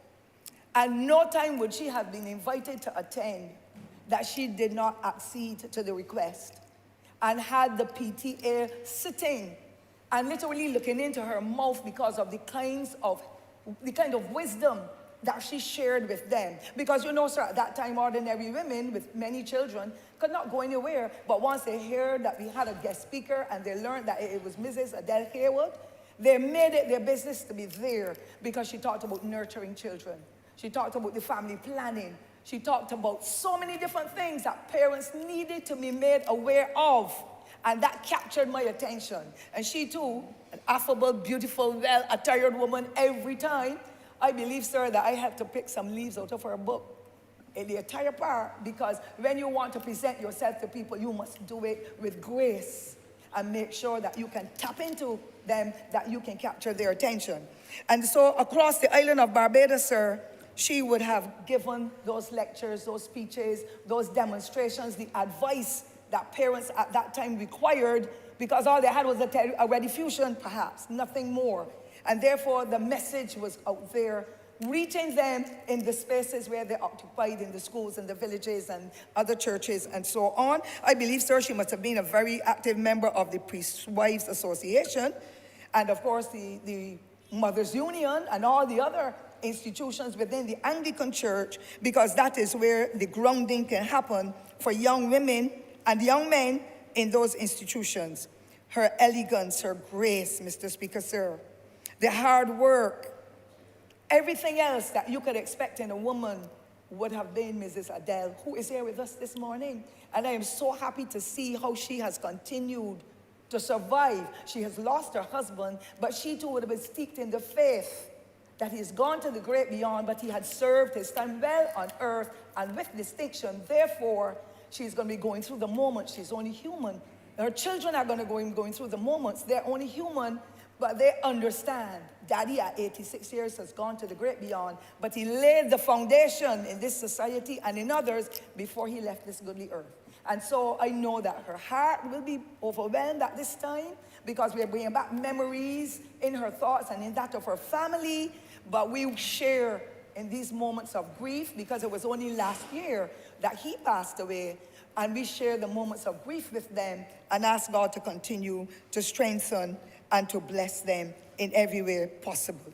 I want to, sir, to conclude, as I take this opportunity to publicly express gratitude to the Haywood family for the excellent service offered to Barbados through the mother, through the son, through the father, and through the children, because I am sure that whatever the values and the morals were that he has passed them on, not only to his household, but many of the generations with whom he interacted across the rest of Barbados and the world. And therefore, I would want to extend my deepest sympathy to Madam Haywood, to her family, and to the members of the various congregations in the Anglican faith and in other religious and other institutions, and ask that his soul may rest in peace. And then I want to acknowledge the presence of Mrs. Tracy Aline and her relatives and others of the late Ezra Aline, whose tenure on earth was steeped in serving the people of Barbados. You could not question his ability to be able to respond, and the level of knowledge that he would have had in his head that he displayed in the actions in his legal office, as well as in other areas of Barbados. And so I want to remember him fondly, because I acknowledge that there are many other distinguished members here who will wish to make their contribution. And of course, I would have had a closer relationship perhaps with him than any other person in here, because I would have been a member of the Labour Party since 1970. And I don't believe there are many folk in here of this age, not even the honourable member for St. Michael East, because he is only a little newcomer in the way that I am. But, and I never displayed any politics in any institution, Mr. Speaker, sir. Never in the classroom, never in the church, never in anything. And that is how we should be as politicians, because to ostracize people, it makes them uncomfortable. But the final comment that we wish to make, sir, is to acknowledge as well the presence of the late Joseph Onesimus Tudor and family, and Mrs. Roseanne Tudor, who is a wonderful organizer and works exclusively with the disabled across the country. We've already heard that. I want to extend my sympathy to them. And of course, when I met the late Joseph Tudor, when I met the late Joseph Tudor, Johnny, the nickname, from the time I saw him and I saw his antics, I said, you look like somebody that I know. And he said, so who you think you think I am, though? I said, you got to be George Tudor's son, though. Man, that man was a comedian out of this world. And of course, Mr. Speaker, my busy self, the only one of 8 that has this personality, had gone to the children's party at Ready Fusion and performed a poem as well, sir, and was very well done too. I got a lot of claps, so I know the fact that they clapped for me at that time as a small child, 7 or 8 years old, then you know. But the comedy that Barbadians received and the kind of nurturing through Auntie Olga, now the late Doris Provençals, I think that's Auntie Olga's name, and then the same Joe Tudor, and he would have had the same name, I believe, as his son. And then Frank Pardo and Alfred Pragnell, and none other than the late, from the disabled community as well, from St. James, Carson Small. When they were doing all the antics and changing their voices, it captured the attention of young Barbadians who had no avenues to show or showcase their skills in the area of culture. So children's party on a Saturday morning was the best thing that happened to Barbadians at that time, because as I said, there was no technology. And so when I saw him, I said, you got to be Joe Tudor's son, boy. You got to be a real joker, though. And that was jokingly said, of course, Mr. Speaker. I would never have disrespected Brother Johnny in that way. I want to say that on behalf of my family and, of course, the people of Barbados, to say how grateful we are for the contribution he has made to Barbados, having served as a member of parliament and having been with the disability unit and so on, and to be able to give and give and give, I think that speaks volumes of the man and his personality. And so it was this morning as well to extend my deepest sympathy and that of my family and the people of St. Thomas and Barbados to the family, and to thank them too for helping to let him serve with the people of Barbados to be able to bring inspiration, knowledge, skills, employment, and all the other things that go with it, because sometimes people seem to think politicians only stay in this distinguished chamber and talk, but we go out there and we touch lives and turn them around without going on any TV. Well, they didn't have any TV in a lot of days anyhow. But without going on TV, without shouting on the mountain top, I helped Peter, I helped James, Mary, and so we never did it like that. And therefore, I want to thank Mr. Tudor, the late Joseph Onesimus Tudor, for the work that he done, the excellent work that he has done to help with the development of Barbados. And I want to thank you, sir, for giving me the privilege, and pray that God will continue to let the souls of the dearly departed gentlemen whom we have honored today, or we have eulogized today. I want to ask God to let their souls rest in peace and rise again in glory. I wish to thank you sincerely, sir.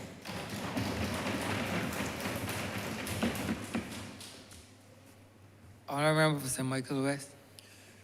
Mr. Speaker, thank you for the privilege of speaking this morning. And as my colleague just said from Christchurch West, all 3 of these Barbadians have distinguished themselves in their service to the public. But I feel especially obligated to stand here today and to lend my voice in tribute to the late Reverend Dr. Joseph Johnny Tudor, who I consider to be a great Barbadian humanist and politician. So I must admit to this chamber that he and his sisters, Denise, who is now deceased, and Joanne, are friends of my family. And Johnny and my dad were very good friends. In fact, the honourable member from Christchurch West just asked if we knew what we were doing at 4 years old. And I would tell you my first meeting with Johnny is when my father took me to the races in a box that Johnny was in. And both of them had a passion for horses. Hopefully not slow ones. But I also feel obligated to speak about a man who had the spirit of philanthropy.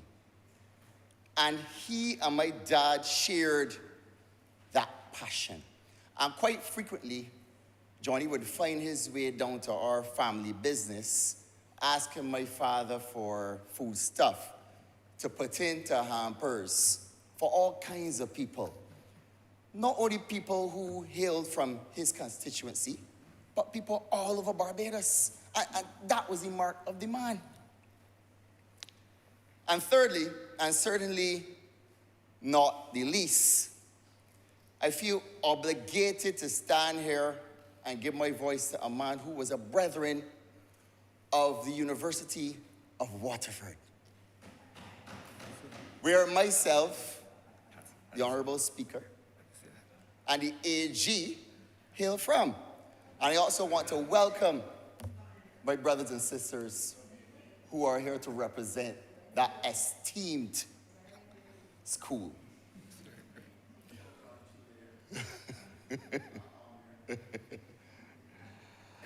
Mr. Speaker, as I mentioned I remember before, there's some people who are jealous and vexed, but ignore these asides. Ignore the asides, Honourable Member, please. But Mr. Speaker, as I mentioned before, he was a prolific donor to people of all walks of life.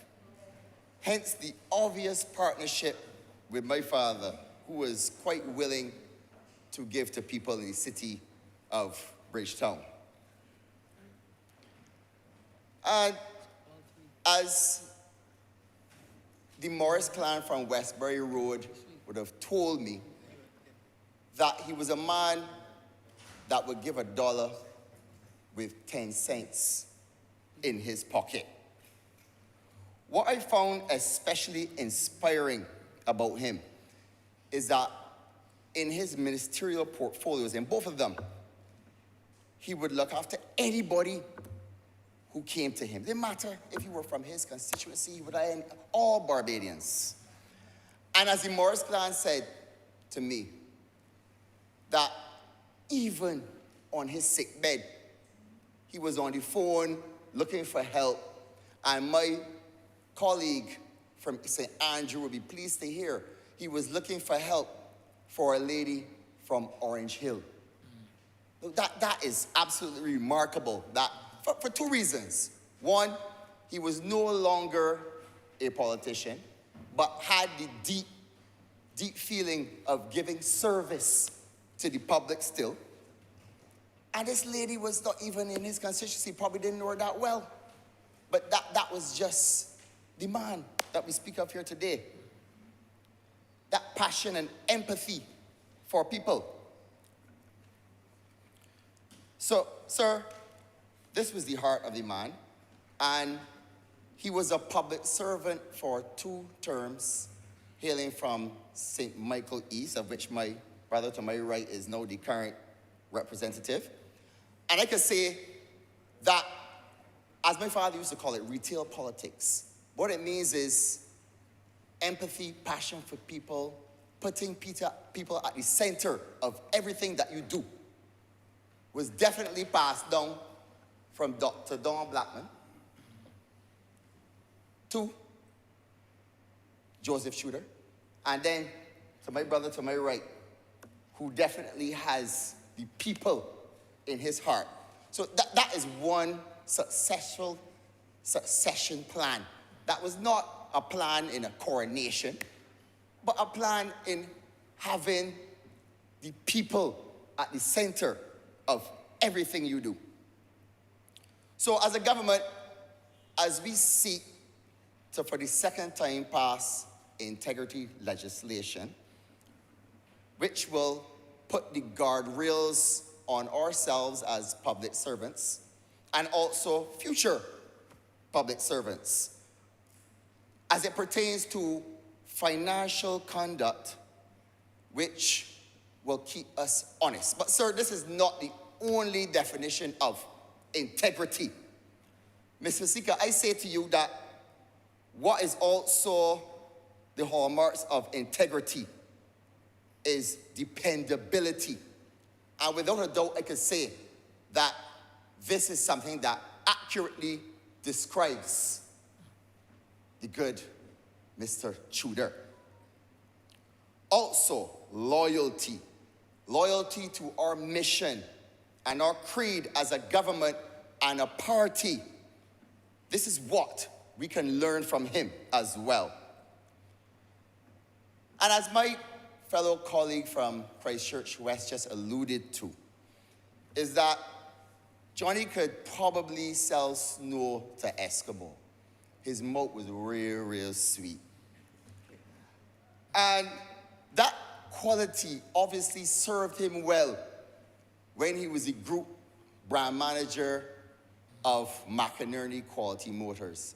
And I would tell everyone in here today that Johnny managed to convince my father to invest in 5 lease vehicles that I inherited. No, I can't see to get rid of them.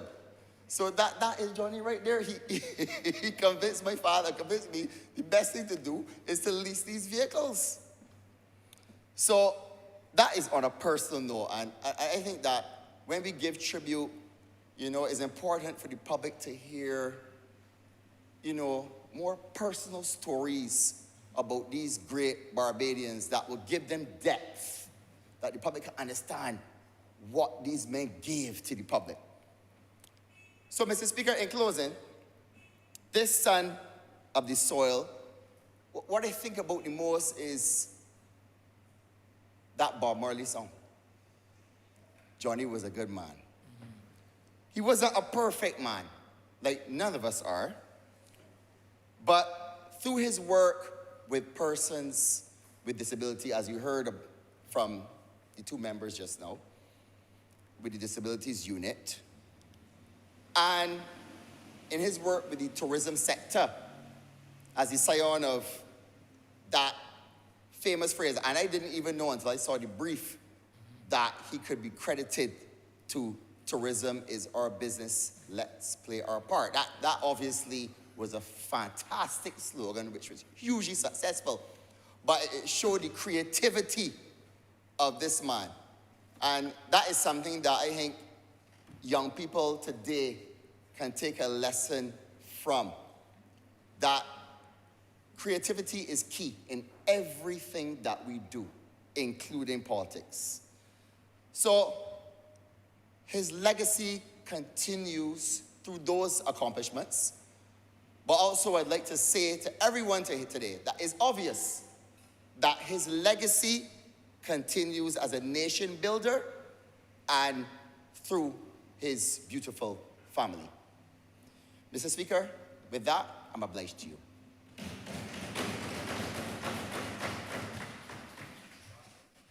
Honourable Member for St. James North. Thank you, Mr. Speaker. I wish to today join in the eulogies being given to 3 outstanding Barbadians who have served in various ways the public of this country. The first of the 3 who I would have met would have been Ezra Ali. When I was, if I recall, about 13, 14 years old, he lived near where I lived with my parents in Grisette's Terrace, and he was, of course, getting ready to contest the next general elections in the constituency near there in 1976. I believe at that time, in fact, it was designated constituency of St. Michael North. Slightly different configuration of what it is right now, because as you would know, sir, as a St. Michael Member of Parliament, at that time there were 8 St. Michael. There were not as many St. Michael constituencies as there are now. Your St. Michael central seat, for one, was created after that time of the 1976 elections. And Ezra was a regular visitor to my house. I must say that. My mum taught at Commermere at that time. She was an extremely well-respected teacher there. And my father, of course, as a lawyer and a strong member of the Barbados Labour Party. There was no stronger member of the Barbados Labour Party than my father was. And Ezra used to come there and they used to chat. And I remember many occasions, Ezra and I talking, because both of us are born in May. And we used to go through the amount of world-famous people who were born in May. And we had a consensus that May was the best month of the year. So those were the times that I best remember Ezra from that start, not even speaking about us as lawyers together, sir, where we would have done some matters on opposite sides and personal injury matters especially, where he acted on behalf of the insurance company. I knew his two daughters well, of course, his wife, Gail, his daughter, and I. Gail used to play tennis at one time, Paragon Tennis Club, of which I'm still a member. And, you know, it's those fond memories that I have of Ezra Ali. Reverend Canon Ivan Harewood, sir. And it hasn't been mentioned yet, and I noticed that significantly, that Canon Harewood was president of the Barbados Council for the Disabled between 1983 and 1984. So there we join ties, sir, that Canon Harewood served the office of people and the cause of people with disabilities in an era where it was not fashionable to do so.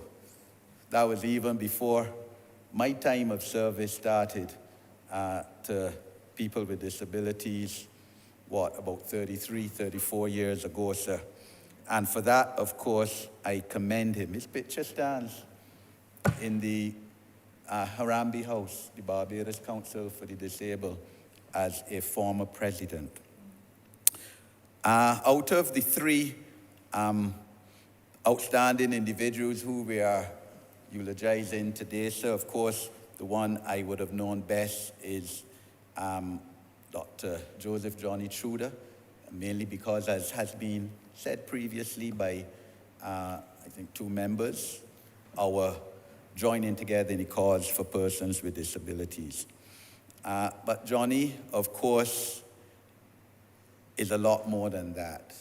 He would have served, as we have heard, on the Barbados Tourism Association Board. He would have been head of the Public Relations Committee of that. And yes, Johnny credited himself for formulating the slogan, tourism is our business, let's all do our part. He told me that many times, that he was the individual on the board who formulated that slogan. Having served as a board member on the tourism board, sir, those of us who have followed politics for decades would recall the circumstances in which he came into electoral politics, sir. In 1991, on nomination day for the elections, the Democratic Labour Party was still hoping that Don Blackman would be their candidate. Don, of course, had been Member of Parliament for St. Michael East for the Barbados Labour Party between 1981 and 1986. He switched in circumstances that we don't have to go through now, sir.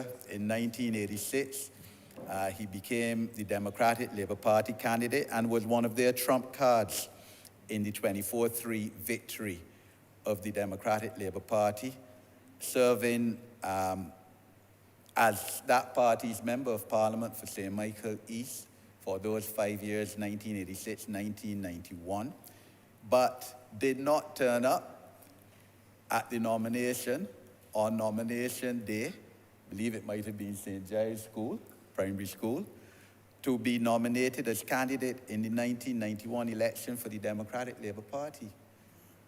And rumor has it, sir, that in fact Johnny was called maybe about 2:30, nominations closing 3 o'clock, to try and find yourself at nomination facilities before 3, sir. Now, the Barbados Labour Party candidate in that election was Joey Harper, the late Joey Harper, sir, who has served this country well and who, in fact, is also a former president of the Barbados Council for the Disabled, sir. He would have been one of my early presidents. And as I said, rumor has it, and certainly Joey substantiated that Johnny may have reached the nomination station after the time when nominations ought to have closed, and that there was a position where the Barbados Labour Party could have challenged the nomination of Johnny, and therefore Joey would have won without a candidate. And Senior Minister, the Honourable Member for Christchurch West, who has been around politics long, not as long as I have, is there agreeing with everything I'm saying. But that is fate, sir. That is fate. The point was not taken within the spirit of, I suppose, the, democracy and the two-party system that we have. And Johnny duly won in 1991 and became an elected member of this parliament on the government side. So he became a minister of government pretty late on in that term, in that shortened term of the Democratic Labour Party, which, of course, self-destructed and only had a term of 3 years, just over 3 years that time, 3 years, 8 months. And Johnny, in the wake of resignation of 3 cabinet ministers, ostensibly, but for other reasons too, I assume, over an appointment as CEO, Chief Executive Officer of the Barbados Tourist Authority, and the deputy, where the then Prime Minister, Honourable Lloyd Erskine Sandyford, remained adamant in his cause to appoint who he wanted to appoint, even going so far as to make himself Minister of Tourism and appointing who he wanted to appoint. And the resignation of 3 ministers, Johnny became a minister, pretty, as I said, late in the term. He was only a minister, I believe, for a few months between 1993 and 1994, Minister of Transport and Public Works. And it is within that context that this Parliament and the public have heard that he would have been instrumental in getting the first bus for persons with disabilities in this country. As I said, sir, the Democratic Labour Party was on a path of self-destruction, and in 1994, the Barbados Labour Party under the Right Honourable Owen Arthur won. Johnny, however, though, retained his seat in 1994 in a 3-way fight with Jessica Odell of the Barbados Labour Party, the Honourable Member for St. Michael East, running for the NDP, National Democratic Party. Johnny retained his seat and therefore became an opposition member of Parliament. And, I used to enjoy, I had obviously recently met him within the context of the cause for disabilities in the early 1990s. And even though, of course, Johnny and I would have been on opposite political sides, I admired his style in Parliament, fighting against the odds, sir. I remember him, for example, when the Barbados Labour Party brought the amendment to the Constitution to forever make it unconstitutional for the salaries of public workers to be reduced, as the Democratic Labour Party had done in 1991-92 by reducing all public servant salary, officers' salary by 8%, except judges, the Governor General, the DPP, the Auditor General, whose, as we know, sir, their terms and conditions are enshrined in the Constitution and cannot be adversely affected. Johnny, during that debate, made the comment that the Barbados Labour Party has brought this amendment to the Constitution to make the Dems look bad. And I laughed, sir. But that is the character of Johnny Trudeau, because as we have heard, his father was a top comedian. His father was a legend, sir. Obviously before my time, but I grew up hearing about this Johnny, Joseph Trudeau, Joe Trudeau, who was the top comedian and entertainer within that field in Barbados. And Johnny obviously inherited a lot of those traits from his father. And when you look at the pictures, in fact, I remember about 5 years ago or so when they featured Joe Trudeau in the newspaper, and they had a picture of him and Johnny side by side, striking resemblance between father and son. And I often say if I was good at science, I would have studied genes, because those kind of things enthrall me. But Johnny clearly was a tremendous salesman. Could sell himself as well as could sell vehicles. He represented St. Michael East for 2 terms, sir. He was also chairman. Well, before I say that, sir, after 1999 election, yes, Johnny changed political allegiance and supported the Barbados Labour Party, sir. And this, one of the issues behind that, I clearly realized that the Democratic Labour Party needed a stint in opposition for a while.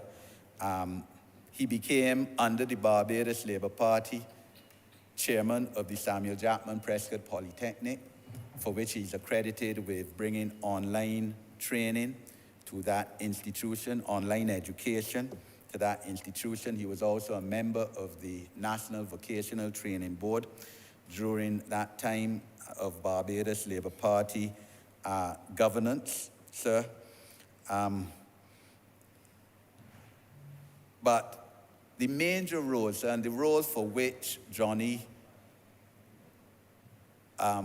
gained national honors, Silver Crown Merit in 2020, was in the cause of advancing the rights of persons with disabilities. When I became a cabinet minister, Mr. Speaker, in 2018, I recommended and suggested to the National Council, to the Barbados Council for Disabilities, that Johnny should be put up for nomination for a national honor. He was so awarded in 2020, and he was extremely proud of that. He and I took pictures on Independence Day together, for instance, because I felt that any person who has served in the cause of advancing persons with disabilities, some of the most vulnerable group of people in this country, for 30-odd years at the time, as Johnny has done, is deserving of a national honor. He served variously as Vice President of the Council for the Disabled for years, as Secretary to the Council, as executive member on various committees, the Transport Committee that I was on, for instance, when Joey was president, Joey Harper, who I spoke about, was president of the association, and we were in negotiations with the Transport Board in terms of getting more buses for people with disabilities. Eventually, the amount was increased from 1 to 5 such buses, sir. And Johnny has been involved in so many issues relating to advancing the cause of persons with disabilities, of which I know of personally, sir, because he and I would have sat on the board as directors of council I was on for the 5 years as an opposition MP until I became a government minister in 2018, when I obviously would have had to resign, sir, from being a director of the council. Sir, this is an opportunity, sir, to give credit to his second wife, Ms. Rosanna Truder, who is the administrative manager of that council for Council for the Disabled, because she would have joined with him and been his partner in this fight for all these years, sir, part and parcel, and obviously would have encouraged him in service for persons with disabilities. I also know his first wife, sir, Mrs. Patricia Brunton. She's a constituent of mine. His son, Jason, is also a constituent of mine. And Patricia, as well, is involved in public service. She sits on the body that advises the Prime Minister, recommends to the Prime Minister persons for judicial office. She's the civilian on that body. Johnny spoke on my political platform, both in 2013 and in 2018, sir, and was extremely happy to do so. And when I became Minister of Home Affairs, I would have taken to Cabinet, and Cabinet agreed for him to be chairman of the government industrial schools. And he was extremely passionate about that role.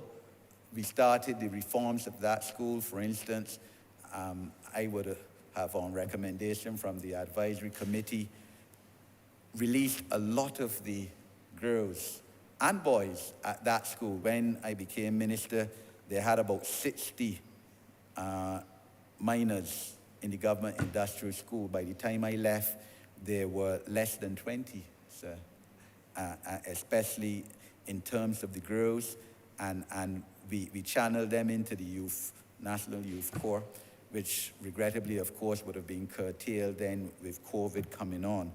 But I want to salute Johnny for the role he played as my chairman of the government industrial school.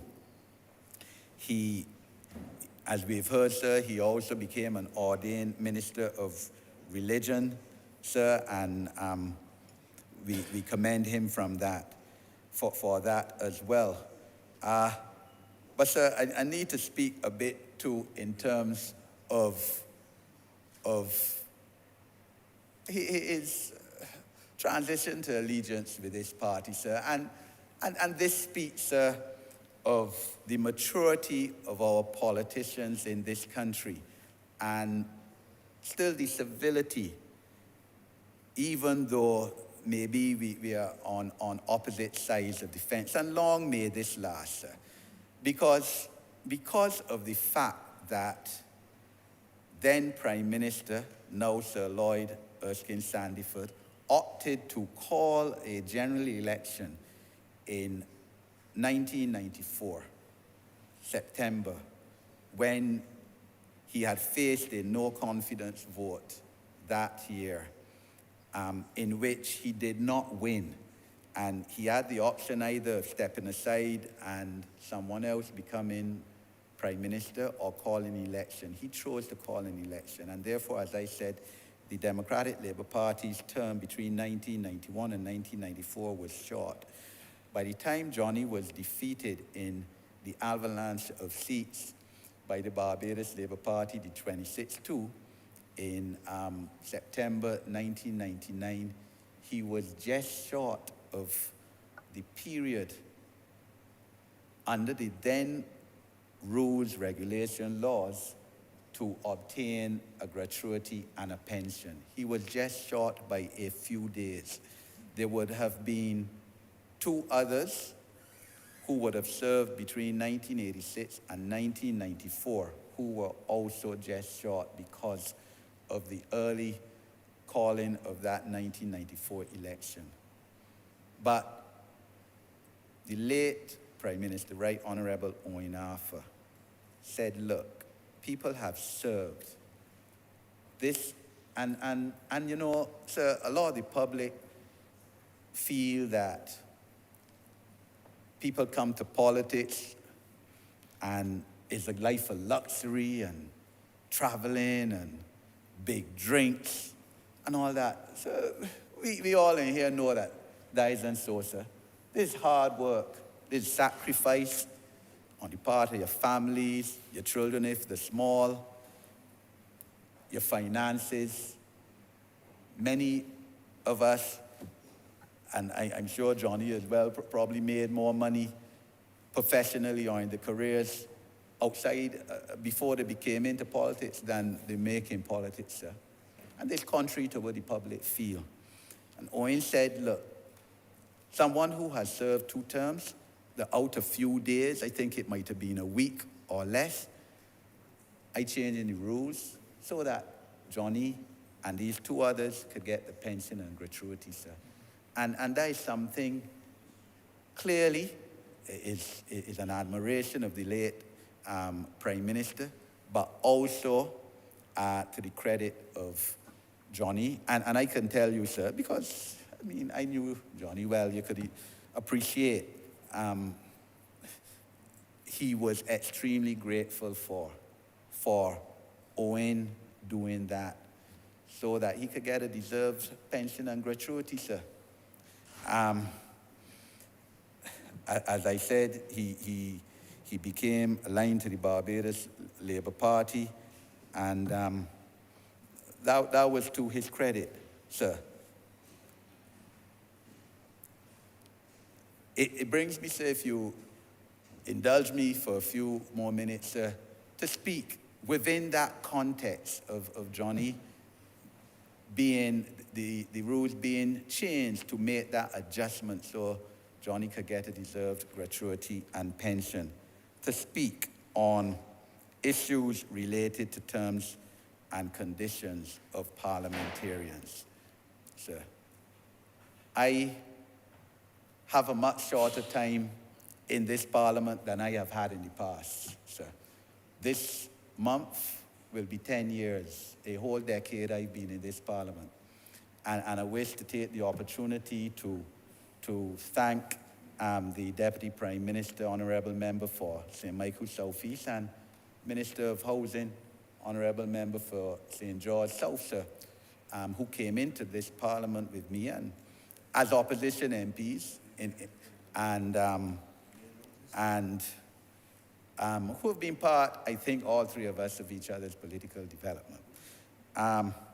But terms and conditions of parliamentarians, there's a fallacious view out there by a lot of the public that politicians get this big set of money, big set of salary. You know, they shouldn't get any gratuities, they shouldn't get any pension till they reach age 67.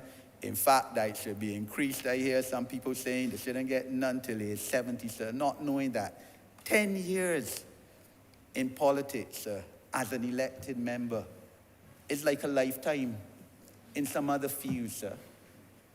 And I'm being serious, and I could speak with authority because, as I said, this month is 10 years for me. And I totally, and I believe it is our fault, sir. Our fault when I say our politicians, on both sides of the political fence, for not explaining to the public the full gamut of what we are called to do. The full gamut, sir, on salaries that are compared to some other countries in the Caribbean, not commensurate, sir.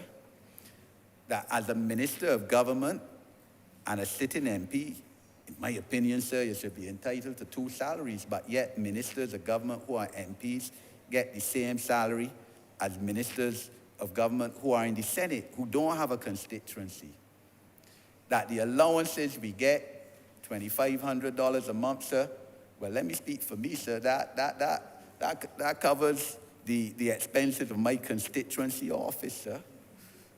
Plus the rent that is paid by government for your constituency office. In my case, sir, I add on to that because the rent I pay is more than what the government gives me. That has not changed for about 25 or 30 years. The amount, even though rents, of course, have gone up astronomically, property prices in this country, that MPs, you don't get any health insurance. Unlike in Trinidad, where the members of parliament get up to $200,000 a year in health insurance, paid for by parliament.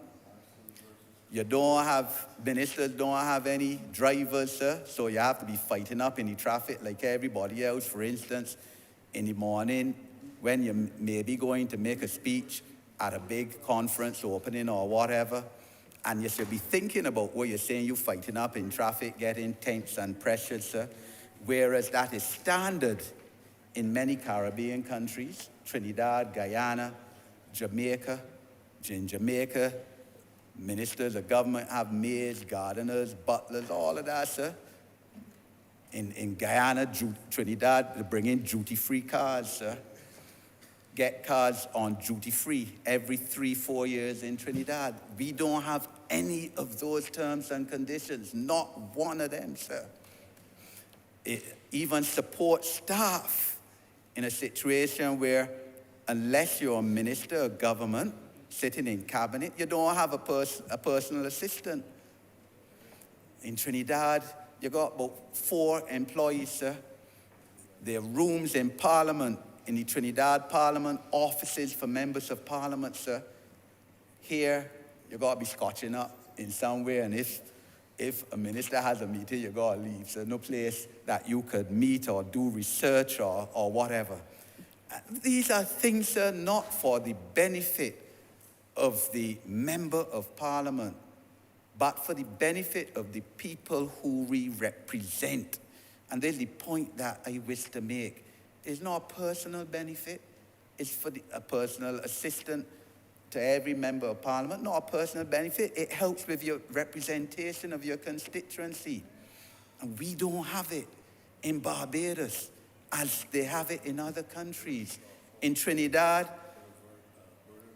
every member of Parliament given $50,000 every month that they could do what they want with in terms of employing people within the constituency, doing projects within the constituency. In other countries, and all of this is CARICOM, I'm not going outside. Bahamas, Jamaica, St. Lucia, members of Parliament given money which they have to account for every dollar, every year. It's audited, sir. They can't take it and put it in the pocket. They have to spend it on their constituency and show how it is so spent. We don't get any of that. So we have to be begging both, sir, for a road. Roads is the hot topic now. For roads to be repaired after 30 years. Thankfully, sir, and I told the Honourable Deputy Prime Minister this morning, Sign Hill Tenantry Road repaired. Sir, I drove on it last night on my way home to check after 30 years, sir. But if members of Parliament given money as in other countries directly, you won't have to be begging about welfare and ministries and all that to the extent that we have to be doing. Sir, and I'm saying this, sir, because, as I said, this would make representation easier. And the public needs to be told that members of Parliament in Barbados, their members of Parliament, don't get anything at all from government for their constituents. You get an allowance, $2,550 a month. Like I said, in my case, it goes towards my constituency office. Everything you do in Trinidad, when your computer needs replacing, Parliament replaces it, sir. In Barbados, you got to replace it out of your own funds. So these are the terms of conditions. And I'm not here, as I said, trying to promote terms and conditions for members of Parliament. So it's for the people of Barbados, sir. And quite honestly, sir, where members of Parliament now abuse their positions, sir, there's no one in this house ahead of me who says, let them face the full force of corruption laws, anti-corruption legislation. And the Honourable Attorney General lay in Parliament this morning the Integrity in Public Life Bill, sir.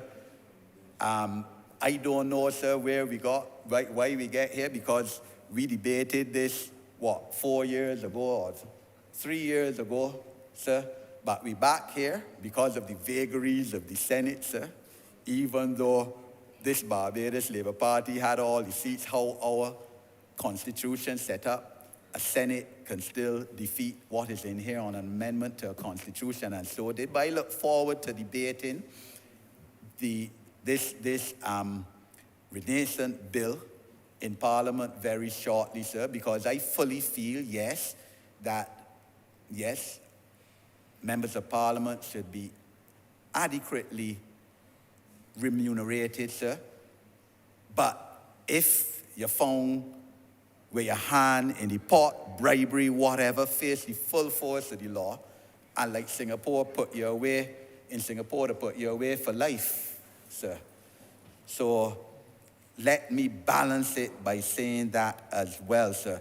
But it can't be the case where it appears to me that a lot of the public feel that members of Parliament, when they retire, should be walking about penniless, begging people for things. And I know, sir, I know that there are ministers who have served in the past, sir, who after they left politics, they're in the almshouse, sir, the wives walking about begging people to buy products that they're selling, that kind of stuff, sir.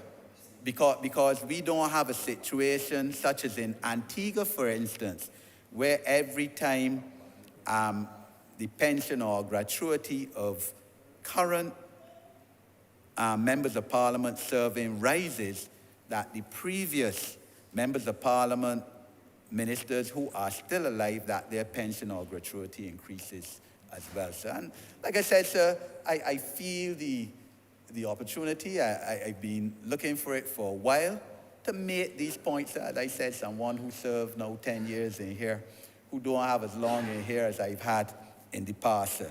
And to speak on that issue within the context of a situation where a prime minister had to change the present regime, legal or regulatory regime, so that Johnny, well-deserving, could have got some rewards for the rest of his life, sir. I remember we have for 2 what more he minutes. took. Yes, sir. So, sir, I again wish to, on behalf of the constituents of St. James North and my family and myself, sir, thank the respective relatives of the 3 individuals who we are paying tribute today, sir, and may they long rest in peace in the company of the Almighty. I thank you. Honourable St. Lucie. Mr. Speaker, sir, I rise today to make a brief contribution in paying tribute to 2 Barbadians, persons who have given of their life and their time in service to the people of this country in various ways. I want to begin, Mr. Speaker, sir, as I pay tribute to Reverend Dr. Joseph Johnny Onesimus Tudor III for his service to this country, his service as a family man, a minister of the government, a businessman, a community leader, a minister of the gospel of Christ. As I read the brief provided to us, Mr. Speaker, And when I attended a funeral service for the fallen comrade, I must say, we learned he was the father of 5 children, and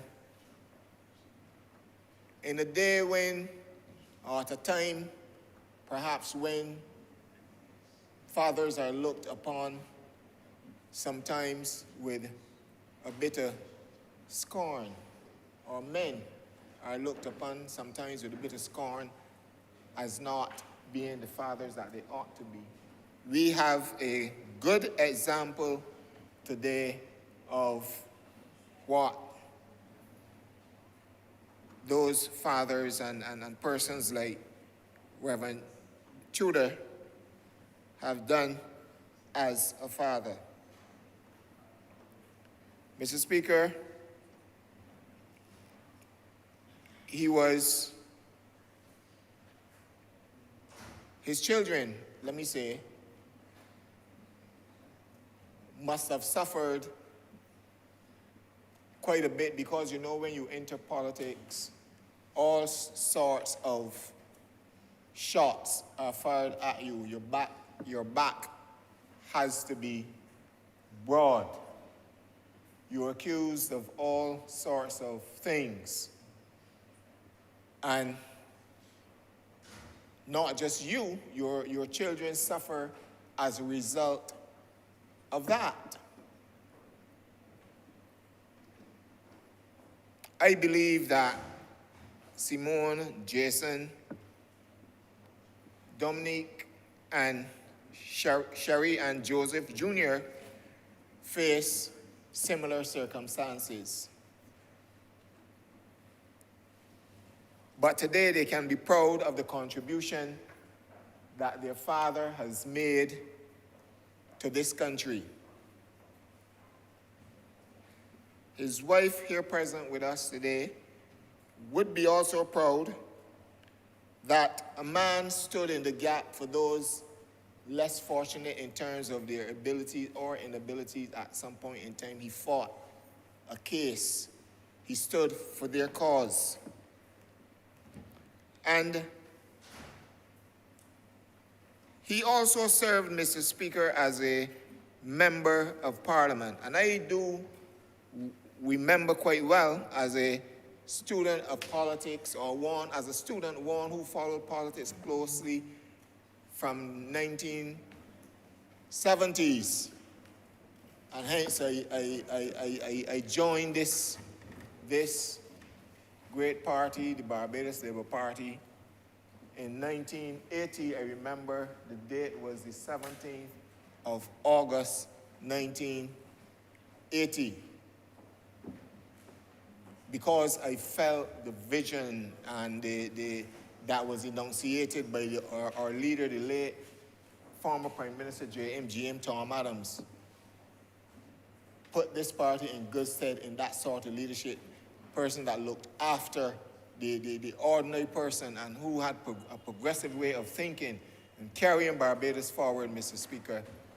And I was happy to be part of this organization. But the Honourable, or the late Johnny Tudor, he served, and I remember as I go back to those days in 1991, nomination day, and you heard the story told by the speaker, the Honourable Member for St. James North, just before me. And I listened to the fusion in that day, where all the commentary was, and there was great anticipation. It appeared that no one would have been contesting the seat for the Democratic Labour Party in the constituency of St. Michael East. And I was there praying quietly that it be so. Because I was happy to know what the Labour Party has suffered in 1986 general election. I know what it is to walk on the streets and people were asking you, what is the time now? And whether it was 4 o'clock or 6 o'clock or 10 o'clock in the morning, everybody, especially those who support the other side, will look at their wrist and tell you 24-3. We were humiliated at the polls in the 1986 general election. And so I was hoping for some comeback, not necessarily that we would have won in 1991, but that we would have a saving grace, we would give a good account of ourselves. And if the fact that you didn't have a candidate for the Democratic Labour Party in St. Michael East could help us, I would have been happy for that. But I was disappointed, to be honest. When close to 3 o'clock or thereabout, a man called Joseph Onesimus Tudor III came into the school at St. Giles Boys School and presented nomination papers and ran for the Democratic Labour Party and won the seat too. But you know, Mr. Speaker, everything happens for a reason. During that time, he served, and he served his constituents well. He was elevated at a point in time to ministerial position, and we all know the politics what took place in the political history and the political life of the Democratic Labour Party leading up to 1994. But it was not just about politics, Mr. Speaker. Mr. Tudor was a man, his philanthropic work was legendary, and there's much things that he did for persons. And I believe there are some of us today, or all of us, if not most of us today, who fall into that category of working hard on the behalf of persons, assisting from time to time. But obviously you cannot get up and you cannot talk about that. Your life of service, because when you come into politics, your life must be a life of service. And I see students here from the school, the Combermere School, sir, in Waterford, and I will later on talk. I see the AG looking at me, but I will talk about the university. I am also on the looking hill. at you, sir. I will talk. Remember, I'm the presiding officer. Remember that, please. Certainly, Mr. Speaker. Certainly, but I will talk about the university on the hill in St. Peter at a point in time, too, Mr. Speaker. A university, of course it is appropriate, a university that has produced great leaders as well, Mr. Speaker. But the work of the late Johnny Tudor has been exemplary, looking out for his fellow man. And I must also add that my political success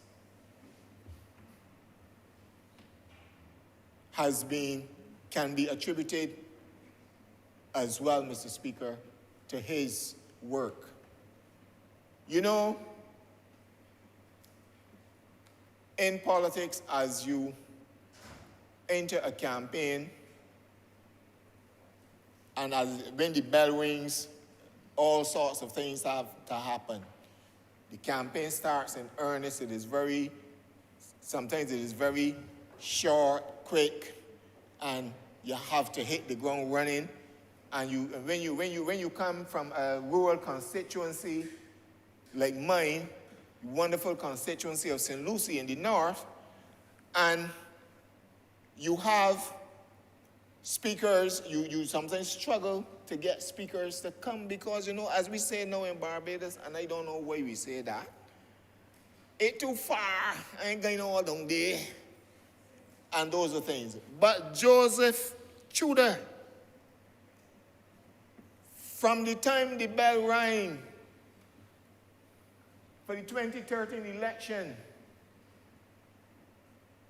he gave me a call. I hardly knew the man, but he said, I come in to help you. And he presented himself almost every night to open the baton on the platform in St. Lucie. And in between there, he would give me some tips on what to do and how to canvass, where you need to go and make sure you do this and make sure you do that.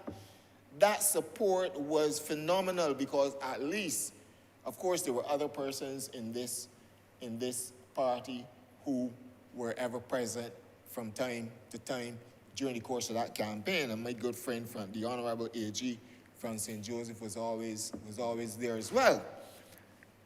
But he presented,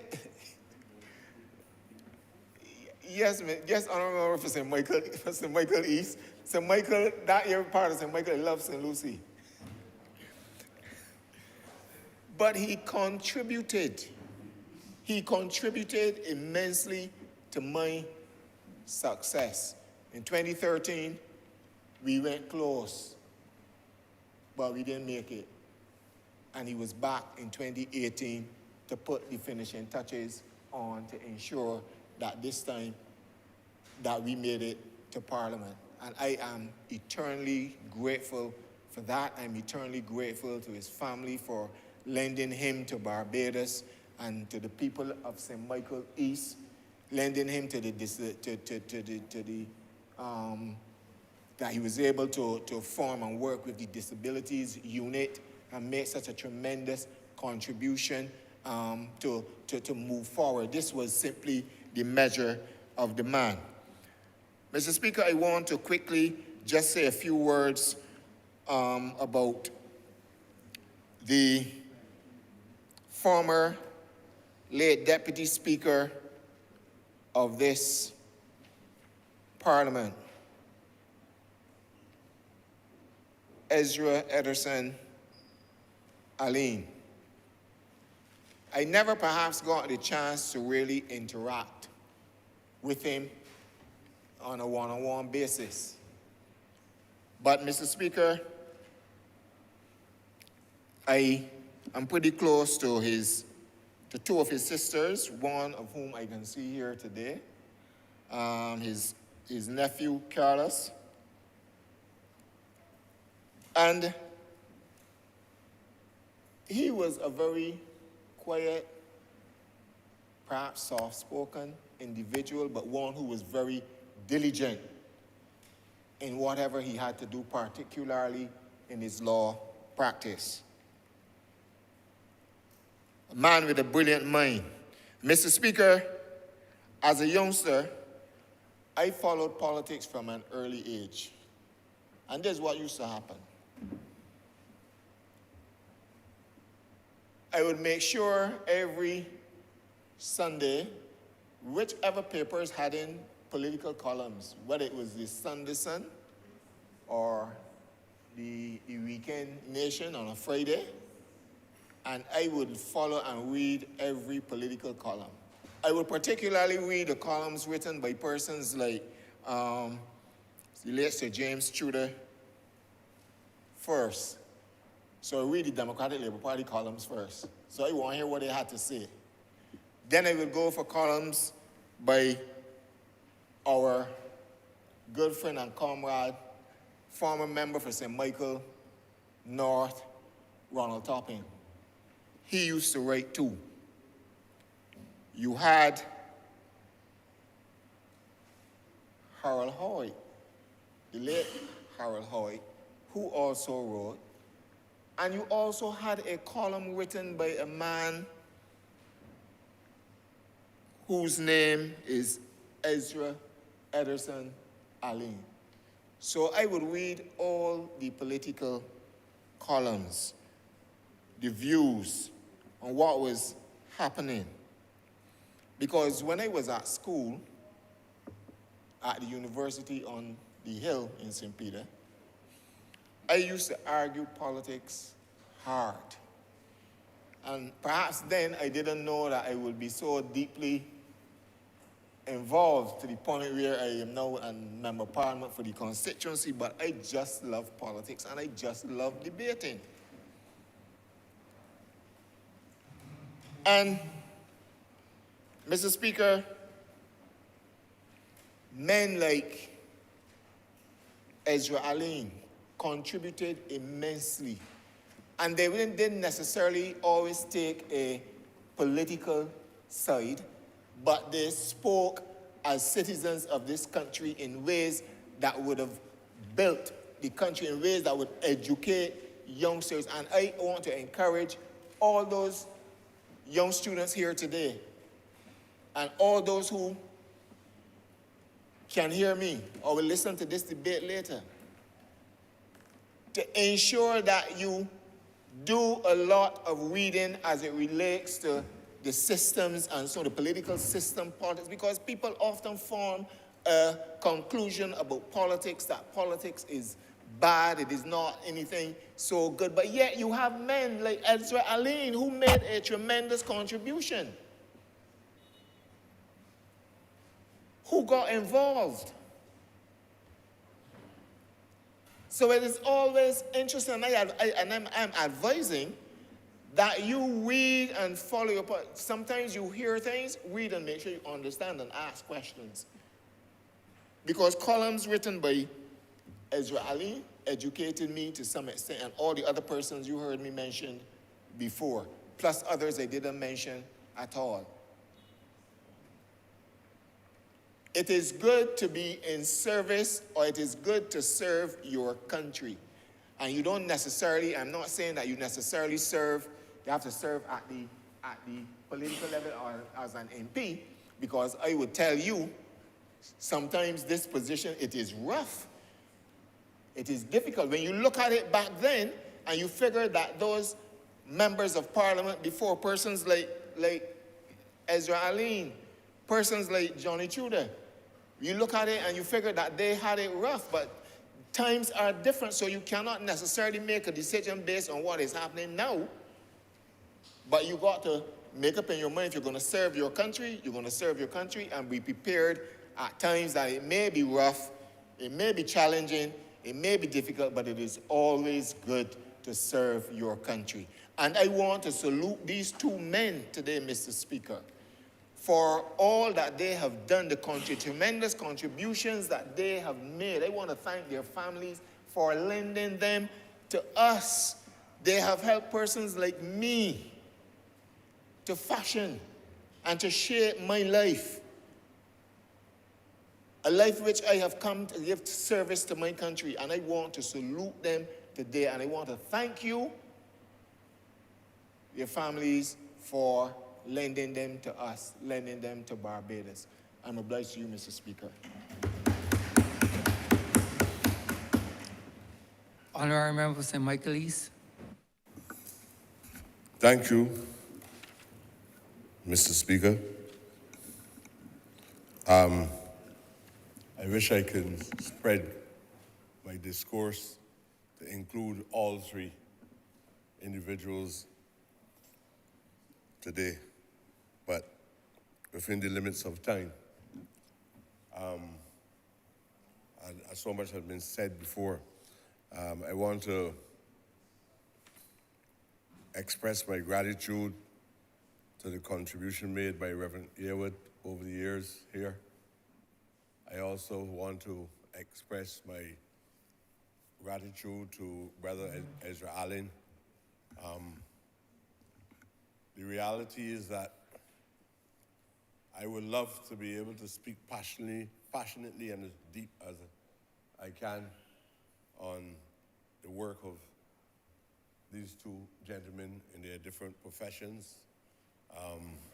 But what I know is that they have made a positive contribution to the people of Barbados and the development in general. I will speak specifically for a few seconds to my comrade, my brother, my neighborhood man, Joseph Onesimus Tudor. And I can't say everything in these holy chambers because he was a human being, and he would have experienced many things, some that he shared personally with me, and which the narrative cannot even be shared with another man or woman on earth, because he placed that confidence in me. Johnny came to Parliament in 1991. I was part of the team that made sure he was here. I was also part of the team that made sure he was no longer here. And it's a very peculiar situation because here it was a friend who came to Parliament in 1991. Then I had to take a stand 5 years after to make sure he was in Parliament no more. And that is a strange experience. But through it all, we never broke friendship. We were part of a political system in which there were two main political parties, and both Johnny and myself belonged to both. Only thing, the difference would be that I was not only a member of the BLP, but I was a member of the DLP, and I was a member of the NDP, and almost went to a fourth party. And I'm hearing now that I have plans to go for another one. But one of my brothers made the point today that the Barbados Labour Party's candidate in 1991, then also a member of the family of the St. Michael's East grouping, which was Joey Harper, and they indicated that Joey Harper would have won the seat if we had applied the rigidity of the rules and the laws of the land that was implied. But it would have been the worst thing that would ever happen to this country. At the moment when Johnny came, Johnny was the best man of the moment. I'm not going to make any assessment on whether he was BLP or DLP. He was the best man of the moment because he has shown an interest in the community. He was working in the community, and he had to make an adaptation to be shaped by the community and not the parliamentary representative shaping the people of the community. He could not be there, could not have been there if he did not accept that community had the likes of Ramesses Cattle before him and the likes of Donald Blackman before him. And he understood the mood of the people then. I don't think any other candidate fully understood it. It is a district of robust characters, clustered and sandwiched between Government House and the Bell Plantation. In our court, Johnny was perceived then as part of the gentry of pristine stock, just living off the northern side of the governor. And he was coming into a community who the people of that community were poor. The people of that community were struggling in order to survive. They were looking for someone to lift them up. They were not worried about whether he had 6 degrees, which institution he went to school at, how much money he had. You come to deliver to the people. And he understood that. And he recognized what his responsibilities were to the people of St. Michael's East. And it's because of that that when the nomination, we get past the nomination there, but when the nomination came up, I called Johnny. I was a member of the DLP then. I called Johnny. He was driving in a car with Austin Seeley. And I told Johnny, Don had made a decision he would not run anymore. And we believe that you're the best man for the task. And Johnny rushed to MTW and asked, why me? And I remember Dr. Donald Blackman saying then, Johnny, you scratch my back, I scratch yours. I am going to support you right through this general election. And therefore we called the team together and the decision was made that Johnny will have the full backings of all the persons who rallied around Don Blackman on that occasion. And he rushed from there then to St. Giles School, where the Prime Minister of the day, Erskine Sandford, was waiting there having discussions about whether he was there on time, whether he was there late or not. No, the evidence, there's nobody with the evidence to determine whether he was there on time or not. Even if the moment was marginal, nobody can argue successfully that he got there late and therefore he became the candidate for St. Michael's because he was 15 minutes, 15 seconds late.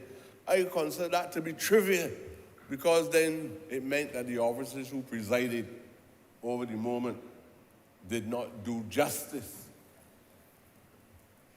I can understand the passion for the Barbados Labour Party's candidate to be nominated and to face defeat, which he certainly would have,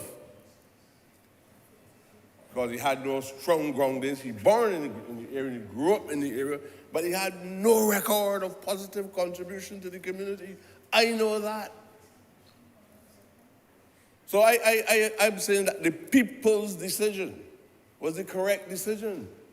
And if Johnny must be given credit from the moment that he became the candidate for St. Michael's East, all of that is based on gossip and not truth. And what I admire about him,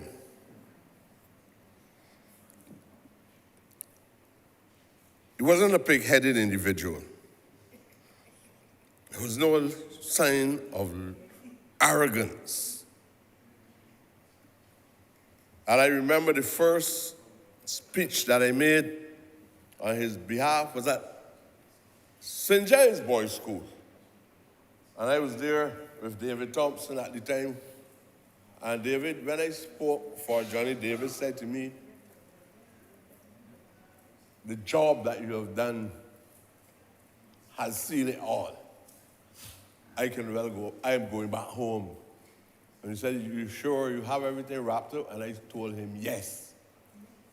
And I took, because Don did not participate in the campaign, although he gave his words, he did not participate in the campaign. I took it along with others whose names I would not mention unless I had their approval. I took the campaign in St. Michael's East to the people for Johnny Chuda. And I do not regret one moment of that, because Johnny liked to listen. He had views. I can only describe him. I'm not going to put his contribution in any direct philosophical terms, but I would define it by saying he was a pragmatist. And what he felt the people need is what he delivered. I can remember one interesting thing about him, that when the Barbados Water Authority, whoever was responsible for the directive, marked red marks in the form of an X in front of all the houses in the Ivy housing area, Johnny spoke to me and he said to me, Trevor, this is not right. This is not right. He said, I am going to paint all of them out. This is disrespect for working class people. Because they were indebted to the state, he said, I'm going to do it myself. I'm not going to ask anybody to do it. This is the nature of the man. He went to the Ivy in a suit. I almost said a three-piece suit with cufflinks and bow tie. But he was a little more liberal than that. He had on an ordinary suit and a tie, black. And he actually squat, best word, to give you an idea. In those clothing with black paint and paint all the red marks out of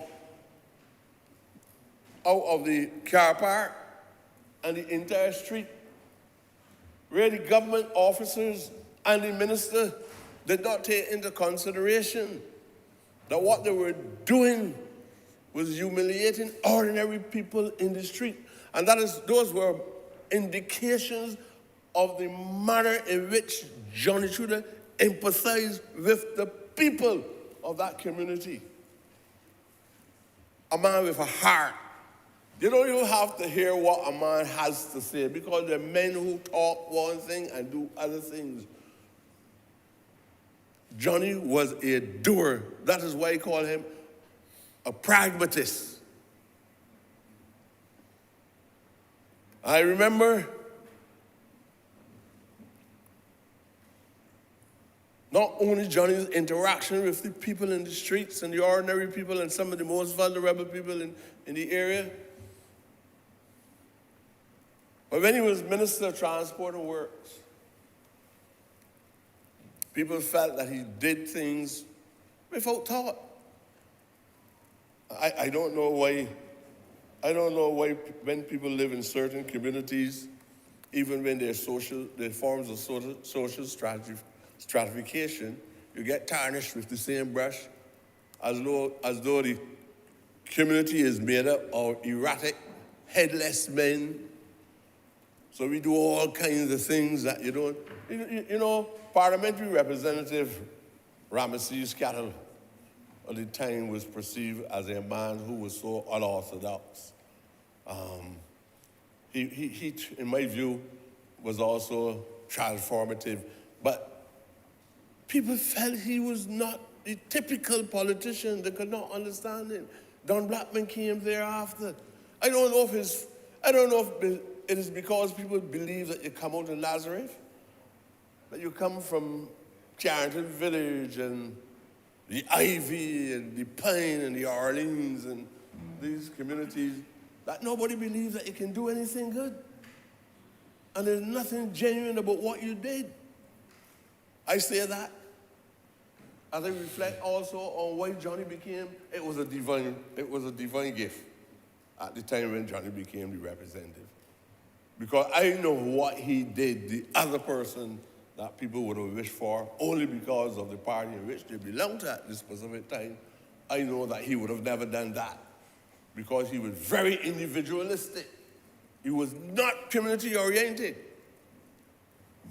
I don't like to put these things into debates of this kind, but I have to tell the truth. Johnny had a heart.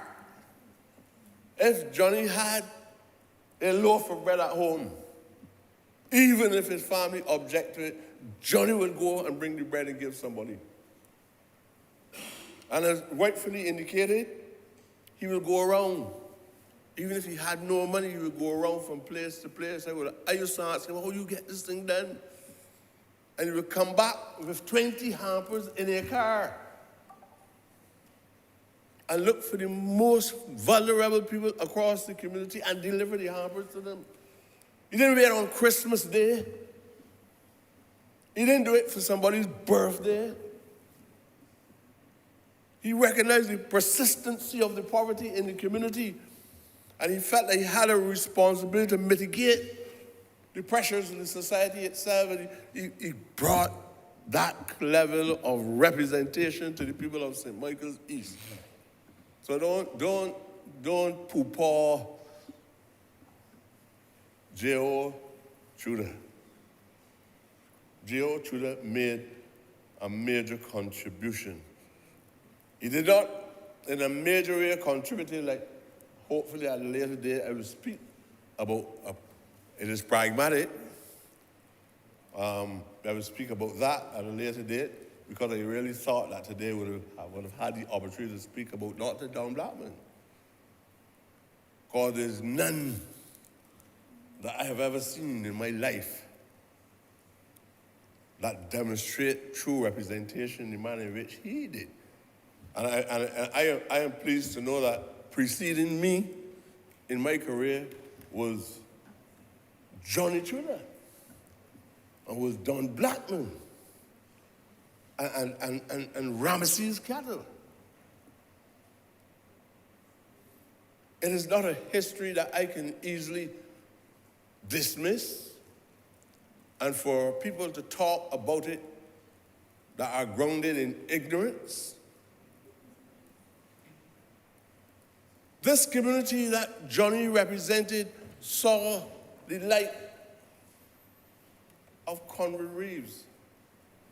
Not a big fan of him, but it saw the light of Grantley Herbert Adams.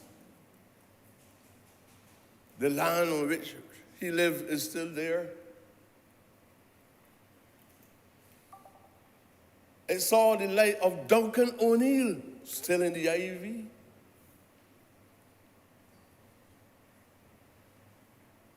And we have seen the best of them. Not only talking about people of intellectual stuff, I'm also talking about working class men with muscle and language. That language that was colorful. I will speak about them at a later date. Johnny knew that environment. He wasn't, in the early days, I don't know of him on a nightly basis because sometimes men move in the cover of the night.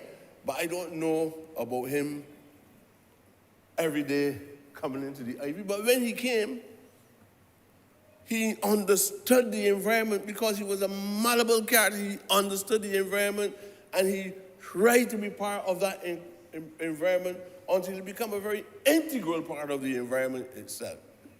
So he can empathize. Representatives come and representatives go. And representatives enjoy the prestige of being MPs. And if representatives could wear crowns on their head, some of them will wear crowns on their heads. But Johnny was a worker. And that is why, and I must thank my brother as well for doing this work. That is why people who have been on the social peripheries of this society, like the disabled community, and so when a representative focuses his intentions of delivery on probably the most vulnerable, the group that has been alienated more than any other group in this country, you got a one leg, you're in trouble. If you got one eye, you're in trouble. If you can't see good and you've got glasses, you're in trouble. Because people talk as though these people do not exist. That was not Johnny Tudor. That was not Johnny Tudor. We have been struggling the last few years in here to get MTW to follow a smooth path of traveling through the central commercial market in Barbados, Bridgetown, and Swan Street. Nobody never even believed or thought that there was a necessity to have signage in town to facilitate the disabled people. Johnny focused on these things. Not a store ever built a door wide enough that a wheelchair could get through it. In this town, in this civilized environment, Johnny focused on these issues. I don't even believe they got 2 stores in town now with indoor bathrooms. That if a disabled person took the risk to go into the city and nature demands that any store in town would have a door wide enough to facilitate, because they never thought that disabled people could carry out those natural functions. You know how hard it was to get signage to come from the hospital to the market? And you can imagine a representative deciding, look, let me deal with things that are less complex than that. And even presiding in these chambers and saying, but what has Trudeau done? He has done service to this country that very few representatives in this parliament even thought about. Very few. They talk every day. I met that disabled community one day said, but Prescott, could you really believe that the government has a national AIDS program, but nobody in the government believes that disabled people have sex? You imagine the disabled people raising that issue with me? And I said to myself, it's just because that people do not see disabled people as normal people, so therefore nobody has to pay any interest in what they do. If he had done one thing for civilization, and that thing was to focus on the concerns of the disabled community, he would have done more than many in this country. And I have to compliment him for that work that he has done, along with his wife and his family, because it was almost like a concern of the family. Not just working and doing his work in government, but also working with the NGO body that represents the disabled community in Barbados. And that was the nature of the man. And potholes as a minister, it's common to all ministers. Some do not deliver as much as they should. He did his part. The other thing that he had done is that he felt that we had a national bus service. Most of it, people supported when it was fully nationalized. And when we decentralized the process, he felt that our people were not getting enough. Other people came here and formed a buffer team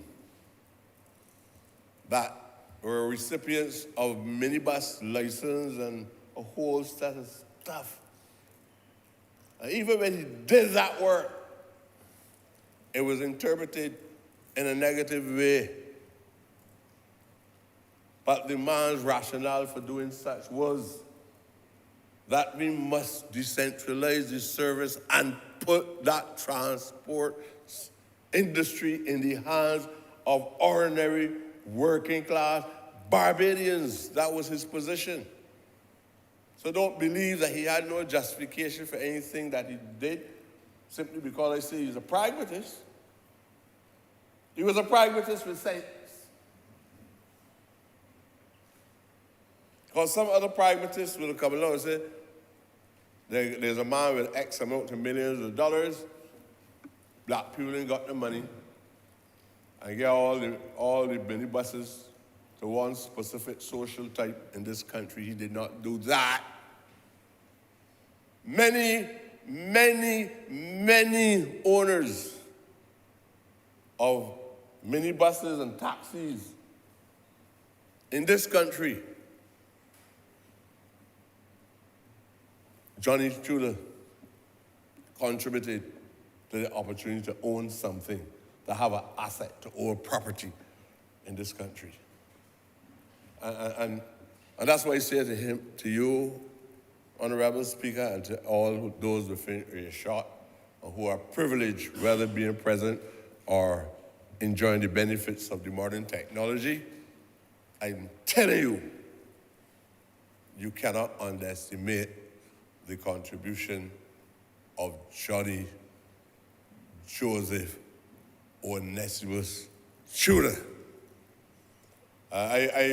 Unfortunately, the game did not play itself out the best way that probably some people think it should have been played out. And I apologize to family members and others who felt that when I was thrust into the arena,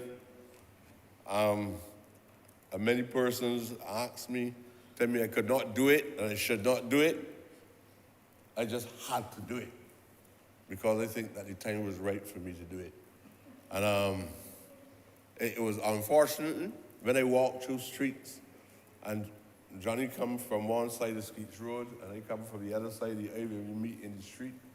It was difficult because one had to go. One had to go, and it was a difficult period for me in my life because half of my colleagues were on one side. And when I'm talking about not just political colleagues, we live in the same community. The teams were broken up in the same community. The atmosphere became hostile unnecessarily, as far as I'm concerned, because he was beaten from the day, and I said yes. But I said, regrettably, it had to happen that way. But I want to thank Johnny, because I strongly believe that the spirit lives on. I strongly believe that one way or the other, what I say, he understands. And that is whenever I do wrong to anybody, and I have a moment like this to say I did wrong, and I didn't do wrong to Johnny, but I know what I'm talking about.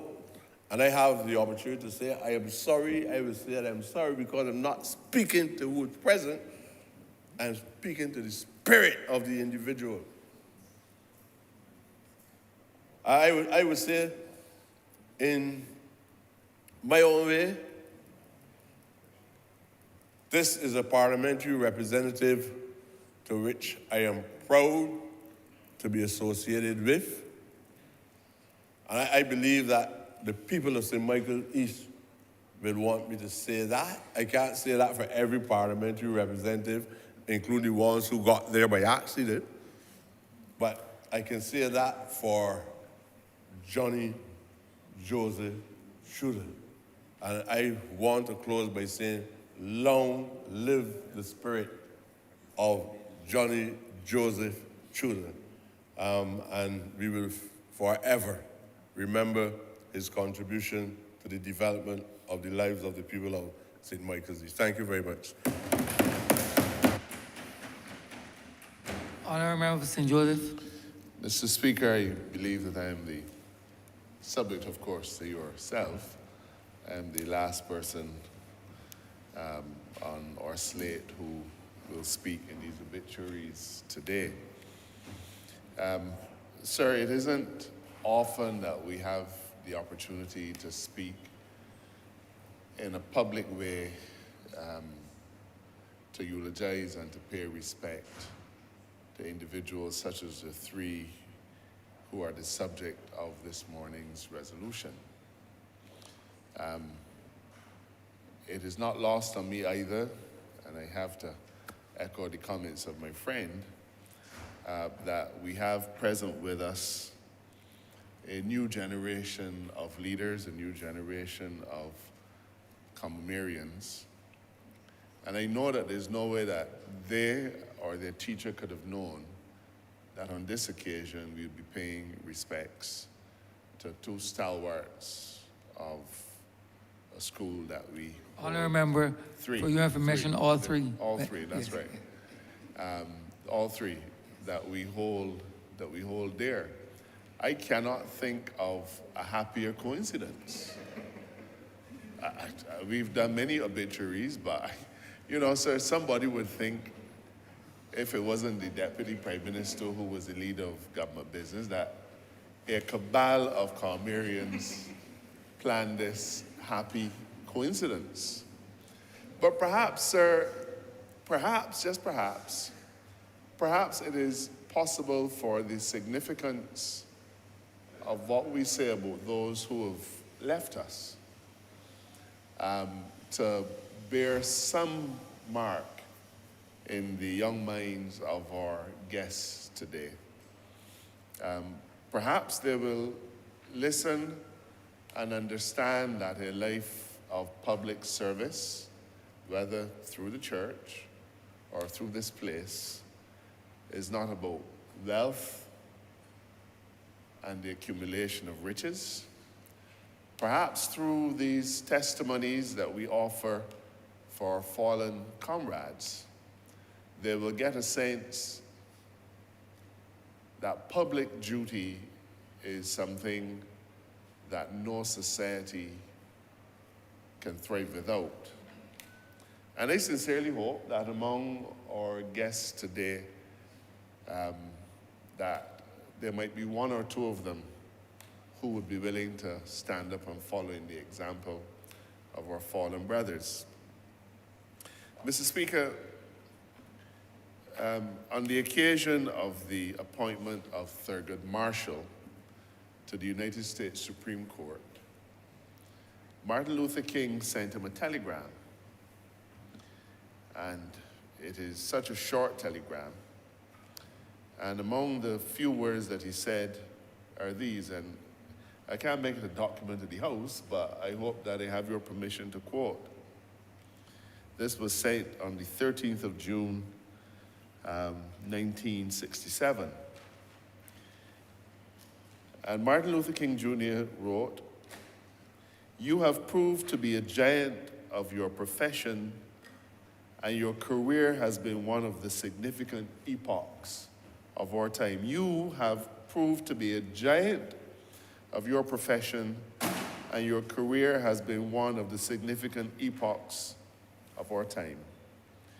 I believe, Mr. Speaker, that those words that Martin Luther King expressed in congratulation to Thurgood Marshall on his appointment are words that we could use today as we reflect on the memories of three great men who perhaps never thought of themselves in that way. But as we look back on how they have served this chamber, how they have served their individual constituents, how or wherever that constituency is constructed, that we would readily identify them as having been giants of the professions that they chose to follow, and that during the period that they served, that those periods represent significant periods in our national development. Mr. Speaker, I have few personal recollections of the goodly priest. It is almost odd, though, that he was appointed to be the chaplain for the lower house on the 1st of May, 1985. And that must mean that throughout my entire political career, except for when he stepped down, and for when he was in the Senate, that his ministry in this place must have touched me somehow. It's worth reflecting on the fact that maybe I might have been a worse parliamentarian if not for his calming and steady hand. But notwithstanding that his influence in the chamber might be of a different kind, the impact that he's left on every single parliamentarian to whom he has ministered, some of them publicly and others privately, I believe is well felt and appreciated. As for Joseph Onesimus Tudor, I can think of few more remarkable men. And perhaps his name, Onesimus, was probably a name that was meant to forecast that kind of future for those of us who are understanding of things biblical, and I believe there are only about 2 of us are here. Onesimus was a slave who had left his master and gone to be with Paul.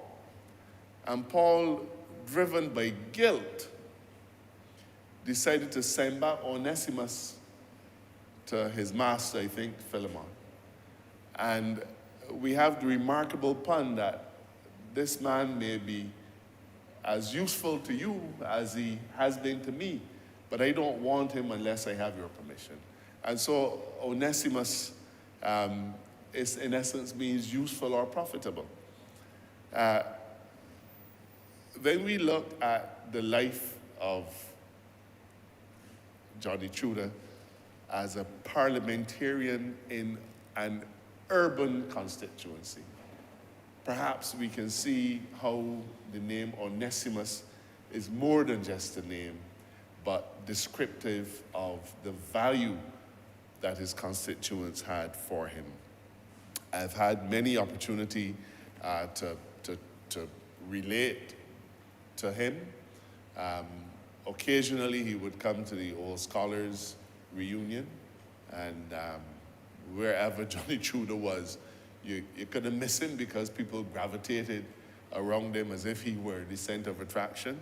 And we've always held him in the greatest of regard, and as a Commonwealthian, in his own way, he moved among the wealthy, and he moved among the poor, and he demonstrated to us all what a quality of life, what quality of life we should follow.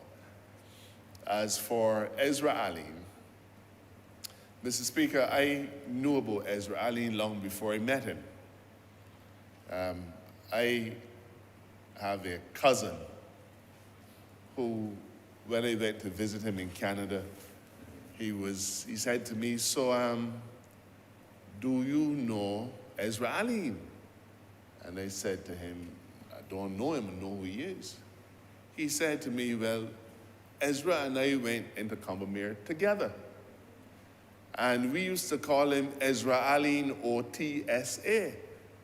So I said, that's a strange thing, OTSA? He said, yes, it meant on-the-spot advice. And I paid little attention to it then. But years later, I qualified as a lawyer, I practiced at the bar, and I discovered for myself why Combermerians of a generation past would refer to him as Ezra Aline OTSA. Because if you pass Ezra on the street, he will stop, and you and he will talk, and the OTSA becomes immediately evident because he had advice to offer you on the spot. Whether that flowed from his compendious knowledge of the law, or whether it flowed from his understanding of human nature and the political life, or perhaps to things that are a little deeper. Many of the discussions that Ezra and I had on the street had to do with the offshore business sector, of which he was a pioneer, and an area that I had hoped to get into. And those were how our interactions began. I never for 1 minute thought that I would follow a political path and become a politician. I never for 1 minute thought I might have become Attorney General.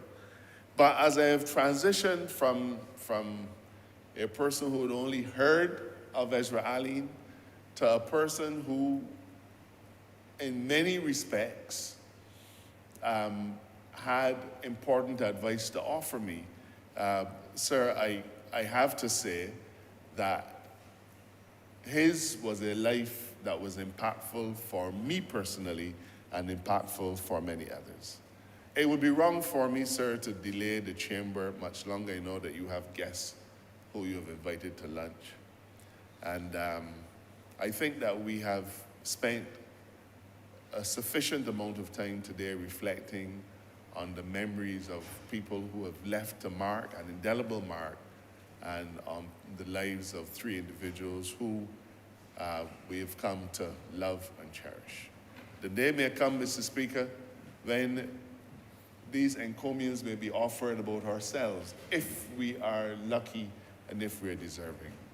But we can be sure that the 3 fallen soldiers whose memory we regale and respect today are individuals for whom, sir, this chamber has a huge debt of gratitude, and for whom the entire country of Barbados owes also a great debt of gratitude, and whose presence here on earth will be missed. With those few remarks, sir, I wish to join with all the rest of my colleagues in once more offering our deepest condolences to the memory and to the families of those three fine men, those three fine individuals.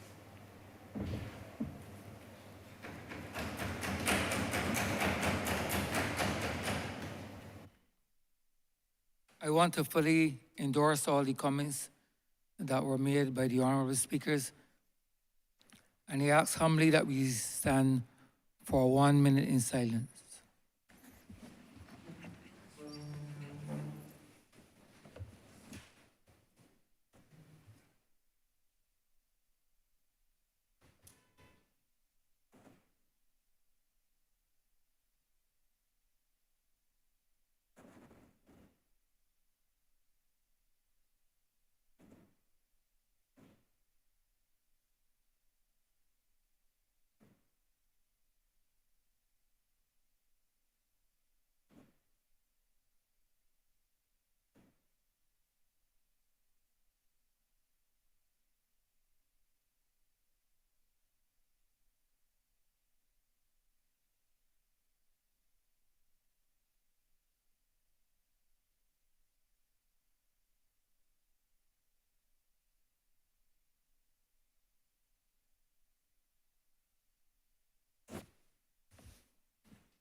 Speaker, I beg to move that we do now suspend the chamber for our lunch break and that we resume at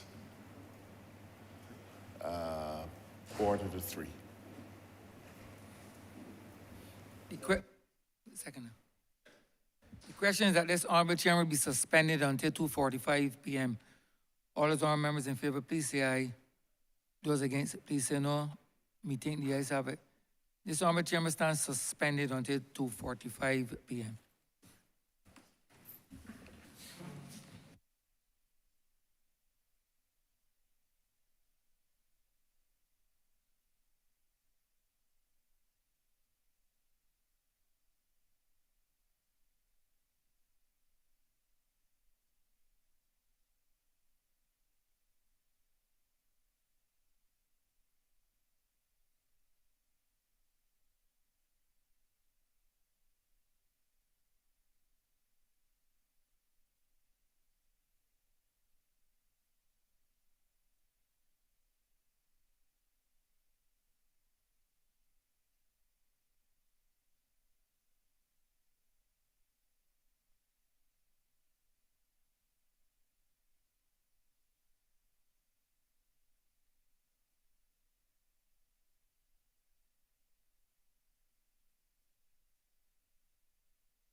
say no.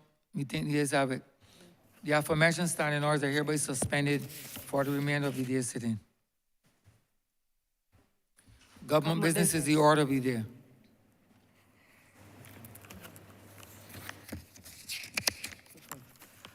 Order number 10, sir.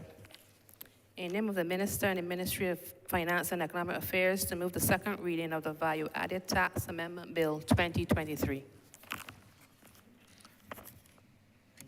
Honourable Member for Christchurch East Central. Thank you so very much, Mr. Speaker. I rise today just to give very brief remarks in relation to this value-added tax amendment, given all that we have seen, sir, certainly in the course of the last year, post-pandemic, as part of government's effort to try to continue to ease Barbadians. You will note, sir, or recall that in this chamber I delivered a ministerial statement which covered not just this particular element, but a series of measures that was announced to take effect from August 1st until the end of January, August 1st, 2022, until the end of January of 2023, of which one of them related to the reduction of the VAT that the government would collect on the first 250,000 kilowatt hours for residential properties in Barbados. And that reduction, sir, was from 17.5% down to 7.5%, representing, sir, obviously, sir, 10 percentage points in relation to the relief that was given to Barbadians. This was important, sir, because we felt at the time as energy prices were rising, we had issues with respect to accessing critical supplies. You will recall, sir, that at some point last year, there was disruption to the supply chain within the context of the region and being able to source some of our energy products for the country. This was taking place as we were trying to build additional capacity within the context of the island to be able to withstand the issues that we were facing. And therefore, not just that physical disruption with the passage of a hurricane last summer, but the global environment in which we were operating, sir, was quite uncertain. And therefore, we took this particular measure to help, to help Barbadians, sir, many of our constituents, all of our constituents, on the first 250 kilowatt hours, to bring significant relief to every household, sir, in this country. What we are proposing to do today, sir, is not just to bring the piece of legislation to specifically cover that period, but equally, sir, to extend this particular measure until the end of September 30th, 2023, which is a further, sir, 8 months with respect to being able to have Barbadians enjoy that relief. Why are we doing this, sir? At this particular point in time, whilst we have seen, sir, some moderation with respect to oil prices internationally, we are very clear and conscious, sir, that certain elements of the economy, sir, still needs to be protected at this time. And we believe that it is important that we give certainty with respect to consumers, given, notwithstanding that things have reasonably returned to normal. And I say normal, sir, in inverted commas, bold and everything, sir, because normal today is certainly not normal in the context of pre-COVID. But we have seen some settlement with respect to what is happening globally. Things are tending or trending in the direction that we would like to see it in, more, generally speaking. But we believe that we are in a position to be able to do this, continue this particular relief measure, whilst at the same time the government continues to work with the private sector to determine the completion of the other element in relation to the compact as it relates to prices, sir, and how that would evolve, sir, over time. You would recall, sir, that those 44 items that we agreed at the time to limit the markups of between 12 and 15%, sir, those are now subject to negotiation again with the private sector to see where they will land in respect of those items, sir. We agreed at the time, sir, that there were critical elements within the basket for which we will forego duties and VAT in relation to those that would attract that. And therefore, once those agreements are settled, sir, we will be able to come and speak in a more fulsome way in relation to that. But this is the one thing that certainly is totally within the context of the government's purview to be able to do. And therefore, we are agreeing to do this in this way until the end of September 2023, which will bring continued relief, sir, to Barbadians, which I think at this time, sir, all of us would be happy to hear.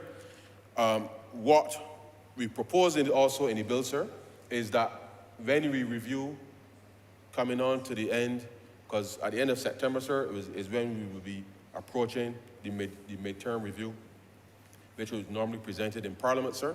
We will obviously, as we have done with everything in the past, make a very clear determination as to whether the measure would continue. And therefore, Clause 18, sir,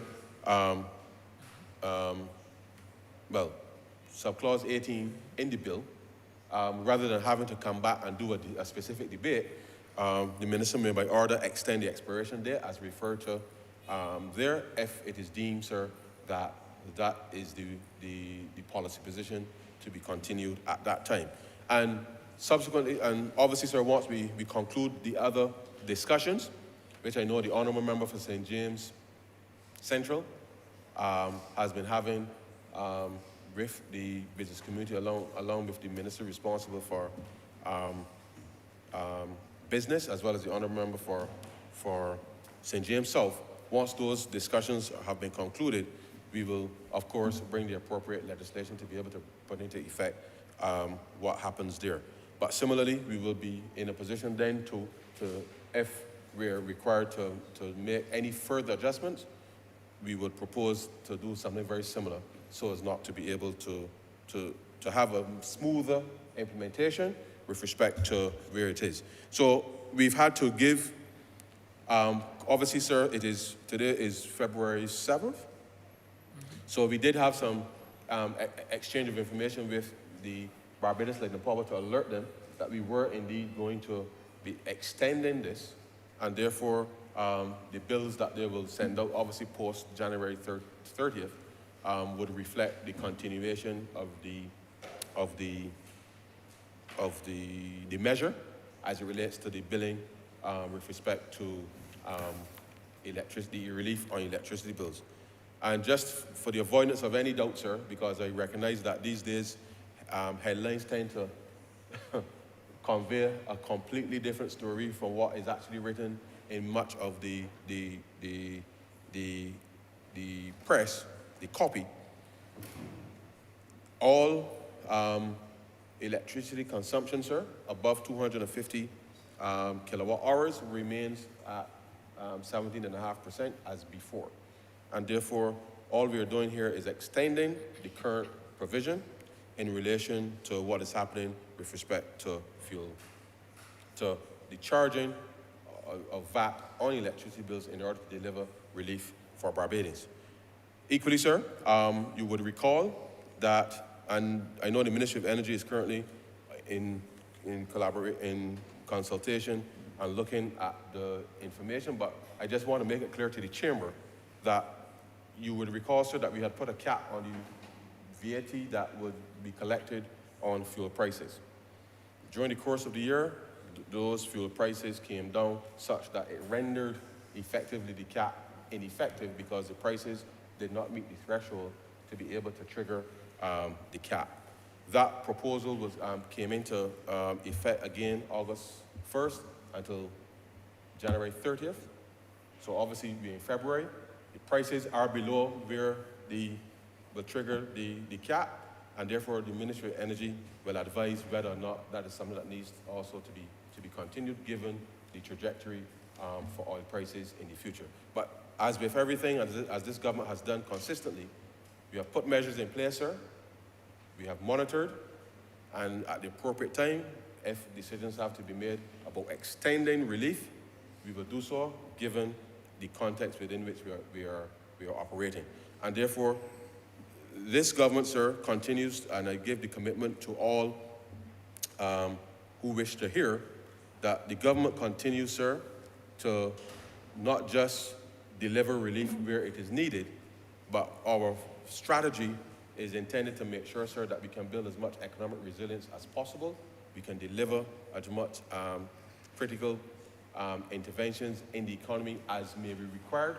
But at some point, sir, it means that persons must literally, really, as they will say, sir, where the rubber hits the road, be in a position to make decisions about investment, whether it's investment at the personal level, sir, with respect to housing, into small business, and then equally, sir, as businesses expand, that we believe that the things that we've put into place will be able to help drive growth, drive employment, in order to make sure then that we can transition out of this post-pandemic, post-war period in a way then that allows us to be able to move forward. And so, sir, these very brief amendments to the VAT Act is intended to continue to deliver relief for every Barbadian household for another 8 months, sir. And therefore, it is important that we recognize that whilst we are not yet out of the woods, as you would say, the government continues to monitor and to make decisions that we believe will help benefit ordinary Barbadians. And so, sir, with those very few words, I beg to move that this bill be read a second time. The question is that this bill be read a second time. All those honourable members in favour, please say aye. Those against, please say no. Me think the ayes have it. Mr. Speaker, I beg to move that you do not leave the chair and the House resolve itself into committee for further consideration of this bill. The question is that the Speaker do not leave the chair and the House resolve itself into committee for further consideration of this bill. All those honourable members in favour, please say aye. Those against, please say no. Me think the ayes have it.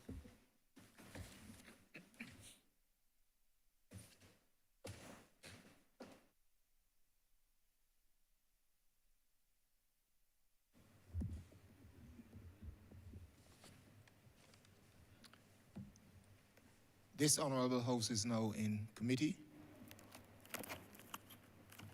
Clause 1. Chair, I beg to move that Clause 1 stand part. The question is that Clause 1 stand part. All honourable members in favour, please say aye. Aye. Honourable members against, please say nay. Methinks the ayes have it. Clause 2. Chair, I beg to move that Clause 2 stand part. The question is that Clause 2 stand part.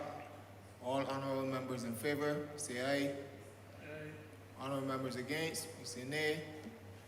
Methinks the ayes have it. Chair, I beg to move that you do not report his honour the Speaker the passing of one bill in committee.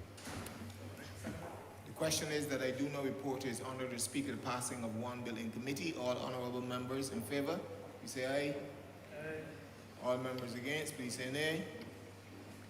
Methinks the ayes have it.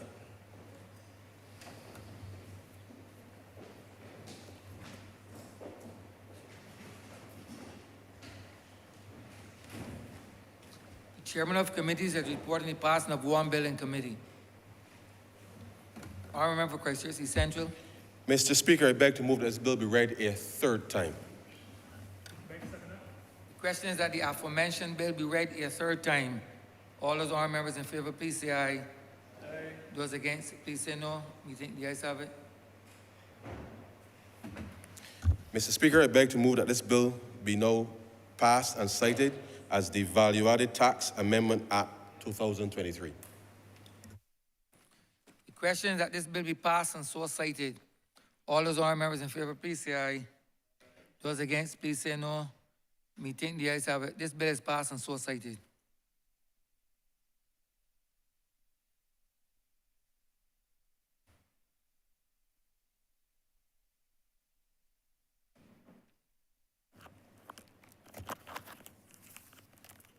Mr. Speaker, order number 6, in the name of the Honourable AG, Attorney General and Minister of Legal Affairs, to move the second reading of the Minor Offences Amendment Bill 2023. Honourable Member St. Joseph.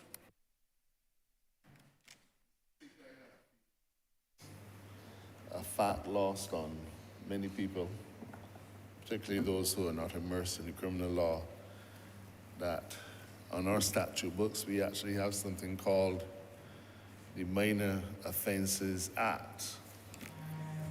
It is at Chapter 137 of the Laws of Barbados. And if, sir, you look at the Minor Offences Act, which was passed in 1998, at the top of the act, sir, it is described as an act to revise the law in relation to certain minor offenses. And so this statute talks about people who are loitering. There's even a provision which says that a person who, being able either by labor or by other lawful means to maintain himself or herself, or his wife or his or her child or children, willfully refuses or neglects to do so, and thereby becomes burdensome or renders his wife or his or her child or children burdensome upon national assistance or other public funds set apart for the relief of the poor, that person, sir, commits an offense. I'm sure most Barbadians have never heard of any such statute. But it has been on our laws since 1998. This is a piece of legislation that covers a whole raft of relatively minor offenses, which by their nature don't allow for a single large statute. This Minor Offences Act, sir, has not been amended at any time since being passed in 1998.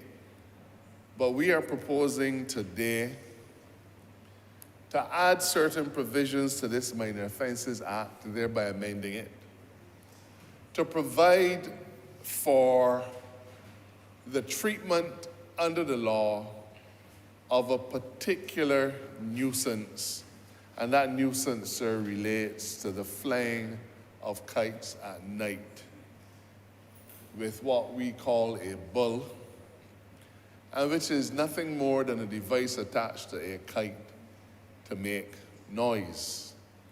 Mr. Speaker, I grew up in St. George, and I loved to fly kites. And as I got a little older, I was able to make my own kite. And there was something, sir, almost hypnotic about seeing your kite sway in the sky and the bull making that buzzing sound in a strong breeze. Easter is just a few weeks away from here, and Easter was the time when every Bajan boy engaged in the pastime of flying kites. That was perhaps the highlight of our Easter holiday. And sir, it is true, it would be pointless to deny it. In those days, sir, we used to stake out kites. And it all had to do with whether your kite was so well built that it would pass the test of endurance and still be flying in the sky tomorrow. And those who were especially skillful might have a kite that could stay up for 2 or 3 days. There was a whole history, sir, surrounding the flying of kites. But I would venture to say, sir, that at no time as the young Bajan men enjoyed that particular pastime was there a view to causing a deliberate annoyance to individuals. And if, in that era, an annoyance was caused, certainly the boys that I grew up with would be apologetic, and they would go and take down the kite, sir. In recent times, what has become a persistent bother to many Barbadians is what we used to find pleasurable, entertaining, and relaxing a long time ago. In those days, sir, the kites were not monster kites. They were modest kites. But today, Mr. Speaker, and for quite some time, we have the phenomena of individuals who make kites and stake them out at night. And they hover over individuals' residences, making a loud and troublesome noise. Now, Mr. Speaker, I know there are some who will say that Barbadians have become too soft. Perhaps some will say we've become too sensitive, and that things that didn't trouble us in yesteryear have all of a sudden begun to rile us up and cause us to behave in a way that is, some would say, an overreaction. I'm not going to dispute, sir, that the attitudes of Barbadians towards things has changed. But it is an absolute fact, Mr. Speaker, that there are individuals who are forced to suffer under the burden of the loudest of noises straight through the night, in a way, sir, that it affects their ability to sleep. It affects their ability to function in normal ways. It affects, Mr. Speaker, their health. Now, some will say, and some have said, people have pulled me one side and say, man, we ain't got better things to do than to try to stop people from flying kites. First of all, sir, this Barbados Labour Party administration has no interest in stopping people from flying kites. In my constituency, sir, at Easter, we look forward to our celebration of the kite-flying heritage of Barbados, where we build, my constituents, I mostly just spectate and try to up it when I can. And we build kites of 26 feet in diameter and 30 feet in diameter. We celebrate our kite-flying heritage. And this administration, of which we are all a part, has absolutely no interest in rooting out a wonderful part of Barbados' culture and heritage. But what we do have an interest in, sir, is making sure that our society operates in a way that has a balance. It is almost, sir, like a situation where in the neighborhood somebody might be keeping a little too much noise with a birthday fete, and you come and say, man, you know, see if you could turn down the music a little bit, because some of us who didn't get invited to the party, we want to sleep. It's about finding balance, sir. If I go back to my jurisprudence, and I think it was the School of American Realism, and it had to do with satisfying the various interests in the society with a minimum of friction and waste. And without trying to be too highbrow, all that concept means is that the law and legislatures must balance what are sometimes competing interests. And perhaps the balance will not be a perfect balance, but you try to bring some semblance of balance and reasonableness so as to minimize friction between the contending parties and to minimize waste also between the contending parties. And, sir, that is exactly what, through hundreds of letters to many of us in here, through scores of letters to the press, through a large number of complaints made on calling programs, that is exactly what a significant section of the Barbadian society is asking for. None of them have said, ban kite flying. All they've said is, we need to use the arm of government to bring some balance. So yes, people have a right to enjoy their heritage and to build on that heritage. But it has to be done in such a way that it still respects the rights of individuals. So, sir, some will say, man, women should be working on this and there are more important things and we got to deal with crime and violence and so on. And we're dealing with all those things. But for an elderly lady, like my mother, or an elderly gentleman like many other, some of you will know them, they'll be in your constituencies. While all of these things that a government is called to deal with are important, something as simple, sir, as removing a dreadful annoyance from over the heads of those individuals is important to those sufferers. Now, there are medically trained people in this chamber. I'm not one of them. But my simple research has told me that disturbing an individual's sleep in this way can have some of the most deleterious consequences, and we don't think about them, you know. We don't think about them. You know, when I was at university, I had a Walkman, and I was being cool. And everywhere then I had on my Walkman and my headphones, and no, sir, I don't know, but if I don't hear as well as I feel I should.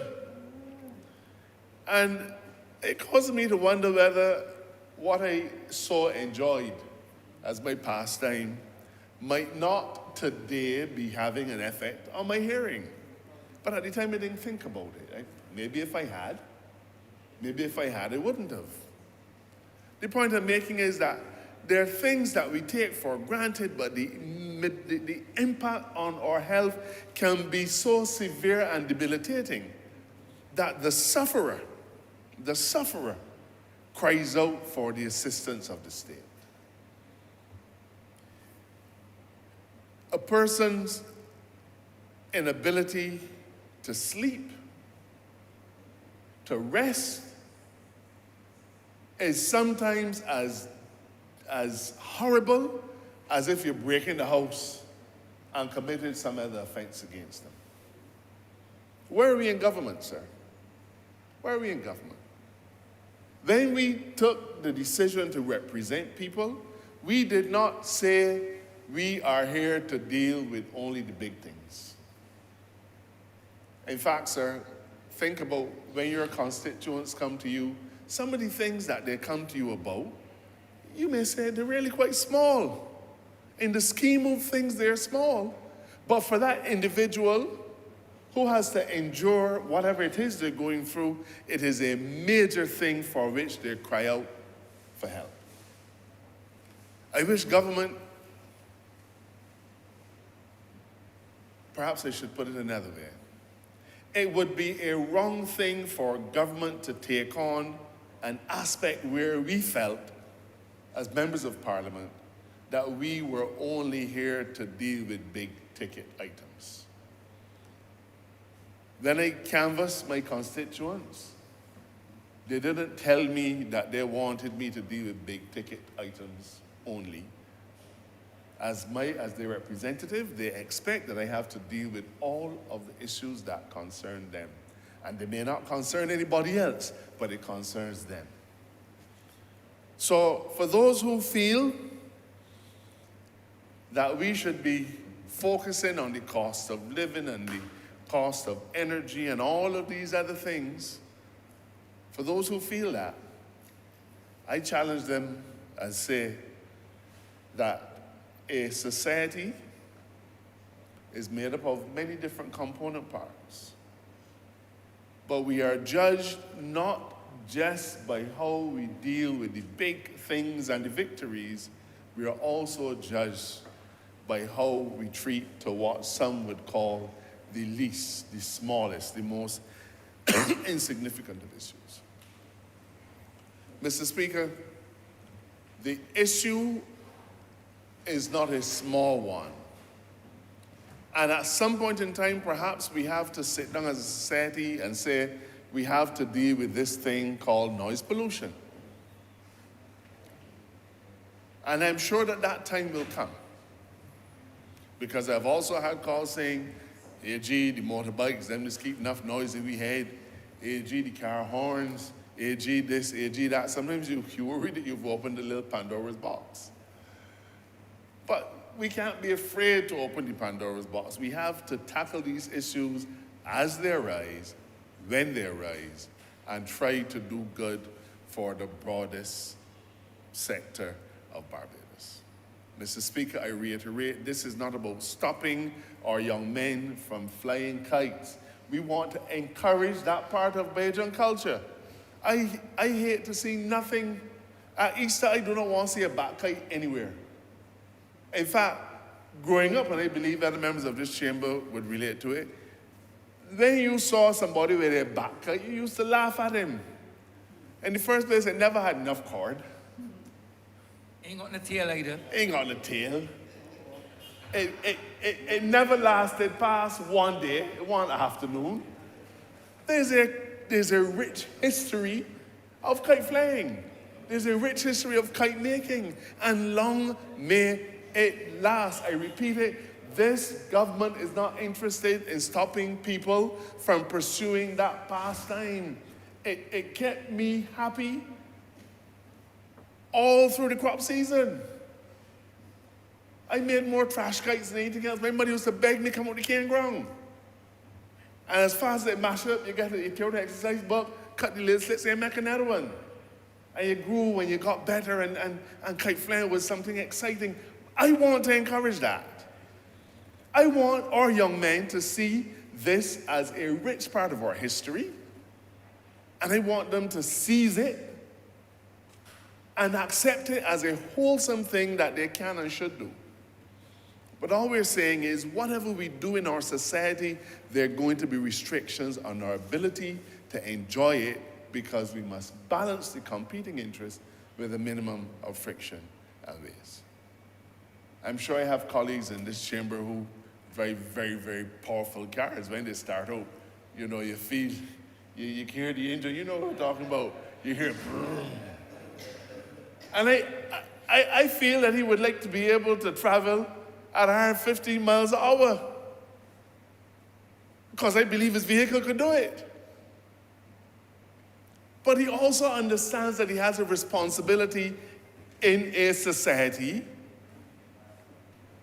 to enjoy himself while tempering that enjoyment so as to satisfy the legitimate needs and concerns of other people. And we do it in everything we do. Every part of human endeavor is that balancing. So, sir, we have engaged with a wide cross-section of Barbadians, and I want to thank the Law Reform Commission, because we've been trying to deal with so many pieces of legislation that the Chief Parliamentary Counsel's office becomes inundated. Drafting a law is not just putting together some words on paper. If that was the case, anybody could do it.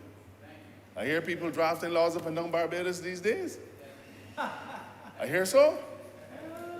But we know that when we engage in the exercise of lawmaking, the very first thing that the place we have to start is, what's the policy to inform that lawmaking exercise? What is the policy? What's the policy position that we take? What is it that takes us to this place where we feel that we have to have a law in relation to it?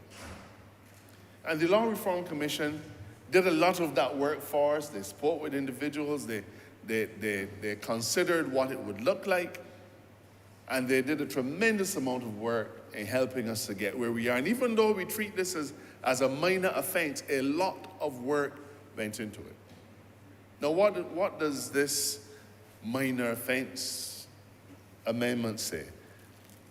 I've said it is intended to stop you from flying a kite with a bull at night. So what's night for this purpose? Between 7 in the night and 6 in the morning. And we think that that is reasonable, so that at 7, please, sir, please, madam, if you want to fly a kite all night, just make sure that it does not have any noise-making apparatus. You can keep the kite up in the air. Come back and look for it the next morning. But if it has that noise-making apparatus, sir, then you are running afoul of the law. So take it down by 7, or so alter it that at 7, nobody has any noise concerns as far as your kite is concerned. Now, if you breach the law, then of course there are consequences to follow. A person who breaches this particular statute can find themselves faced with a criminal penalty. Now let me say, sir, that we've made it quite clear from 2018 that we are not a lick and lock up government. That is not how we approach the matter of law enforcement. And wherever possible, we have provided a mechanism where individuals can receive a ticket for having committed a particular criminal offense, and they pay the fine. Nobody has to go to court. The state has been able to exact a penalty from you. You feel hopefully sanctioned. The sanction that you will suffer, hopefully it is dissuasive enough that you don't repeat the conduct, but it does not trigger an involvement of our judicial system. Now, that is, in our view, a reasonable way of approaching things. It isn't every offense, it isn't every time you breach the law that you need to drag yourself before the court. In fact, Mr. Speaker, we have way too many offenses. The Prime Minister constantly says that our law was burnished in a crucible that was Victorian in nature, where every time you stepped off and broke a law, you had to face the consequences of jail time. We're moving a modern Barbados away from that. So you can get a ticket. Plain and simple. You get a ticket, you pay the fine, and that's the end of the matter. On the other hand, though, if you should challenge that and say, oh, it wasn't my kite, any of those kind of things, it wasn't me, try to find a defense. If you don't pay the fine, sir, then you will go before the court. And when you go before the court, you may then find yourself liable for a more significant penalty. And that penalty, sir, on summary conviction, a fine of $500 or imprisonment for 6 months. Now, we've had a whole set of talk about, is the $500 fine sufficient? Sir, it is sometimes difficult to measure whether a fine is going to be dissuasive or not. But there's a reason why we put this, why we decided to treat this kite flying issue under the Minor Offences Act, because we say that in the scheme of things, it is a relatively minor offense. And therefore, we want to bring in a system of fines that is more or less consistent with the fine structure under that particular piece of legislation, which at its highest will be $3,500. But I want to ask this question, sir, and I promise not to be too long, or should I say not to be too much longer. A person who suffers in this way has an option of putting the wrongdoer in court and bringing a civil action and claim damages. I would venture, based on my experience, that while you may argue that it is just a noise, a person who sustains that, who has to suffer that in a repeated way, would certainly be able to recover much more than $500. So if an individual had to bring a civil case, I believe that they would find themselves liable to pay the injured party significantly more than $500 for that particular unlawful conduct. So if you look at the civil side of the law and the criminal side of the law, I don't think that you could even begin to say that the penalty that we impose of $500 comes anywhere near to the damages or to the value of the restitution that an injured party would benefit from. And it's not intended that they should be equal, but what I'm trying to say is For those who feel that the fine should be a lot less, there's a solid argument to say that the fine could in fact be a lot more. Now, Mr. Speaker, everybody wants to know, well, how are you going to police this? I leave policing to the police. I will say that there are any number of offenses that people commit and figure that the police can't police or that the police can't investigate. But somehow or another they find themselves before the law courts facing penalties. I have every confidence, sir, that the Barbados Police Service has the technology that is available to them, that is required for them to be able to handle investigations of this type. Now, there are no perfect penal systems. There's always going to be somebody who wants to find a way to get around the law, but we deal with that every day, sir. Mr. Speaker, you are an expert in criminal law, and every time one of your clients get charged, the first thing they say, it wasn't me. So you force the police now to try and prove that it was them. And there are methods available, and sometimes you win, but sometimes, sir, you lose. You satisfy the jury, it was in fact the person that we charged. So I have no doubt about the ability of the police to deal with these issues. I don't want, sir, to have to deploy large numbers of police officers to deal with this. What we want is for Barbadians to behave reasonably and rationally.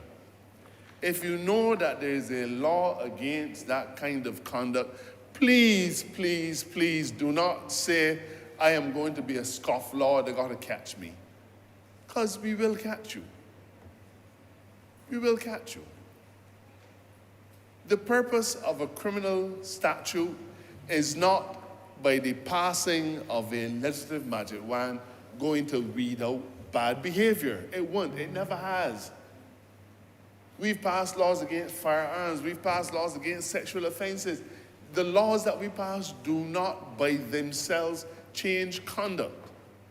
They don't. But we hope that by passing these laws, we engender in individuals, sir, a sense of responsibility, and they recognize that I really don't want to have to deal with the law courts. I don't want to have to suffer the indignity of being arrested, being charged, getting a ticket, spending money on this. Let me just take the bull out the kite and fly it. Everybody happy. Everybody's happy, sir. Mr. Speaker, it is a minor offense, yes. It is a minor offense as far as this statute and its construct is concerned. But for those Barbadians who have to suffer daily under the burden of a buzzing kite from morning until night, through the day into the next night, sir, it isn't minor at all. Now, Mr. Speaker, as I said, everybody wants us to deal with this. They want us to deal with the motorbikes, wants to deal with all kinds of things. And we're going to get to them as soon as we can. But I want to say that in the context of things that you may consider minor, I want to serve notice, Mr. Speaker, that we are concluding the work on the legislation which is intended to compel individuals to clean up their properties. And I don't want to say firing the shot across the bow, but I'm just drawing a reference stating no. Because, you may say, this is my property, ain't gonna come at me. But the effect and the impact of your not keeping your property clean has the capacity, sir, of creating health hazards for other individuals, and not just the unsightly nature of your place. So that legislation, Mr. Speaker, it will not be an amendment under the Minor Offences Act. I'm only stretching your good nature by mentioning it, that while we may not see it as major, there are other minor things that we're going to get to. And cleaning up your property, keeping it clean, honoring the obligation to yourself and to your neighbors, that is going to come too. And over time, we're going to cover off as many of these minor things as possible, but we're using them, Mr. Speaker, to gradually improve the sense of responsibility and a discipline among Barbadians. Mr. Speaker, I don't want anybody to get charged under this bill. I don't want anybody to get a ticket under this bill. I want Barbadians to follow our rich tradition of kite flying and make the most beautiful kites in the world. And I want them to be able to keep those kites aloft for as long as it is safe to do so. But there's a responsibility on each of us to be our brother's keeper, and that includes, Mr. Speaker, doing the decent thing and eliminating the noise-making apparatus. That way everybody wins. The elderly will get a good night's sleep, and you get the pleasure of having your kite sail on our winds during the night without disturbing an individual. So I'm asking, sir, for the cooperation of Barbadians. Easter is coming. We don't want our law enforcement individuals to have to be pursuing this. Let us all be reasonable and remember that we live in a society where we all have to share.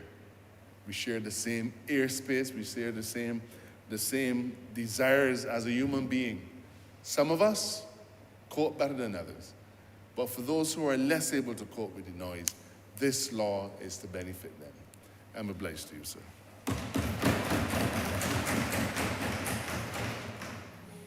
You're going to move the second.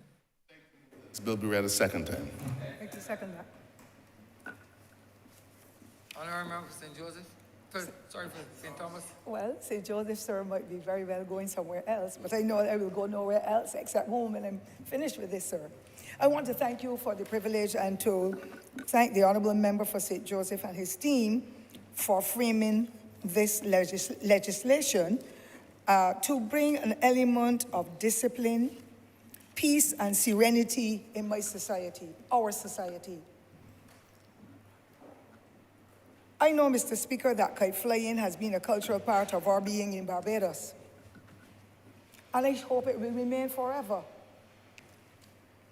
But this cultural pastime that has helped to unleash the creativity and the spirit of making kites at Easter time for many generations must continue.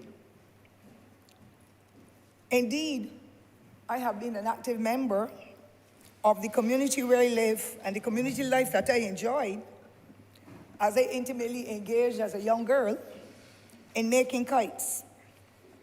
And in our impoverished environments, we could not buy a kite. We could hardly buy the kite paper. However, we found creative ways of being able to make these kites that we could fly. So I know about a trash-borne kite, Mr. Speaker. You probably didn't live in rural Barbados, so you would know, or you may have been so well endowed that you could have bought a kite that was made by the guys, especially when you're going to up and on. You might have to be able to have the opportunity, and therefore you would buy a kite. I remember I fly kites when you don't know about the cord off for the flower bags. Sir? I fly kites with cord Sir, off. I would know that better than you. I'm older than you by far. And then when you let them out, Yes, sir. the pop. Yeah. Mine used to be too, so I believe that you copied the style from me. And the people in the St. Thomas environments and across the rest of Barbados, really, rural Barbados in particular. And so I like your spirit, Mr. Speaker, sir, in this respect. But we were able to make our trash-borne kites where we will go into the cane field and we will get. And then we had coconut bones. We will take the dry coconut leaves and we will cut out the thick vein from the center, and we made our kites. Some of them were small, but they were colorful, and they entertained us as we did the competition among ourselves in our villages and in our households to be able to see which kite was the most beautiful and which kite flew the highest with the same cord from the flower bag and the other bags that we had that then only used to serve that purpose, don't you know, Mr. Speaker? Because when you pulled out the cord out of the flower bag, that is the flower bag that was used to make the bed that you will suffer cuscus grass. So I am talking history and the experience, and therefore, in the light that you have had that experience, sir, you're a proud Barbadian. Bless you, Mr. Speaker.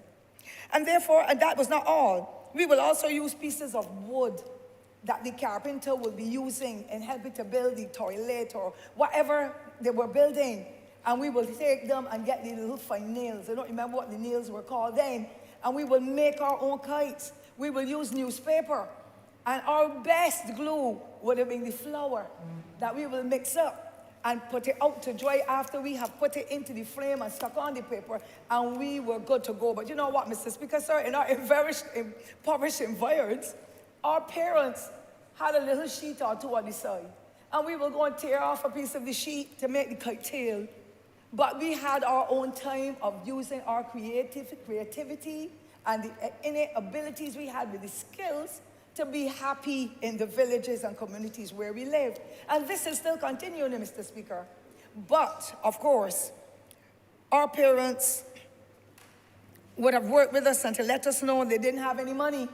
And because we didn't have any money, all our energies went into the creativity of making. I am a strong supporter, Mr. Speaker, sir, of the kites being made. And over the years, some of the interests and the skills have waned with this attraction. However, thankfully, the kite flying competitions helped to resurrect the skill. And therefore, the honourable member for St. Joseph would have spoken about what happens in St. Joseph and indeed across the island, where persons have kite competitions, they get gifts and so on, to keep that part of our culture alive. Because we know that cultural penetration has caused us to be buying kites from overseas and losing the skill, as well as losing the, what do you call the funds that you pay to, when we are building the economy, we keep buying from overseas. The expression has gone from my head, no, sir, but it will come back. We have been able to do things to be able to make ourselves creative. So these kite flying interests that capture the knowledge and the skills of Barbadians, we now see that it has gone beyond children doing it, but we have males who do it. And I want to highly commend those males. When I pass over by the junction to go over to the Globe Cinema, there used to be a truck there with a young man or some young men selling the kites. They were able to make a business out of it. I was talking about foreign exchange just now, Mr. Speaker, I beg your pardon. But these guys are able to make a business out of it, and you see a lot of it coming back into the system already again, and I love it, and I highly commend those persons who make the kites. And those are the ones that people that add on the bull to, and it makes a lot of noise. And there's nothing wrong with hearing the kite in the daytime. But when it comes to nighttime, Mr. Speaker, that's when it is the biggest nuisance. And of course, my mother only had one son, Mr. Speaker, sir, but I would say it was the second boy. So I would go out and cut down a kite door, Mr. Speaker. And I did it as an adult because I could not rest when I was living in King Garden. And I followed that kite flying all the way up to another section of King Garden. And I found it in the morning about 5 o'clock, Mr. Speaker. I cut it down. I started drill and drill and drill till it hit the ground. I've never seen another one in that general area or heard one since then. Until I even moved from there, I've never heard one. But I'm saying all of this, sir, to say that while there is a lot of entertainment, and while more mature people are getting involved to make it a business, and I agree, as I said, to reduce the foreign exchange and buying these kites that are being mass-produced, and then we're spending all of this money, I am happy that Barbadians have come back into themselves to understand they are creative and they can unleash the creativity in making the most colorful kites, despite whatever size or fashions or competitions they are meaningfully engaged, and I think that's extremely important. I also want to say so, sir, while I strongly support the local business entities, I want to emphasize that the young entrepreneurs as well pay attention to what they are producing, and to talk to persons when they go to buy, to say to them, yes, you have the bull, but don't forget the people in the community.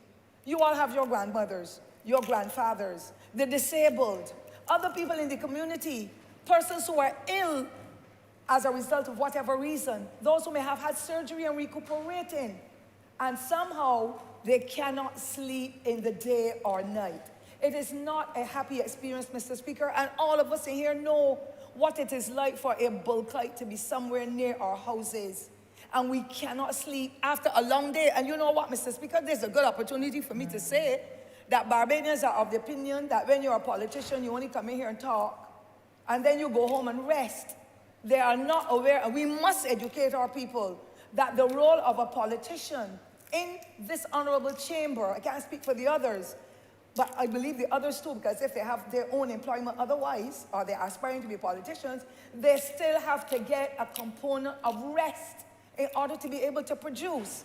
So we don't only come here and talk, we work in the communities, we listen to people's concerns, we assist people in every possible way. Sometimes they even let the husband go back home.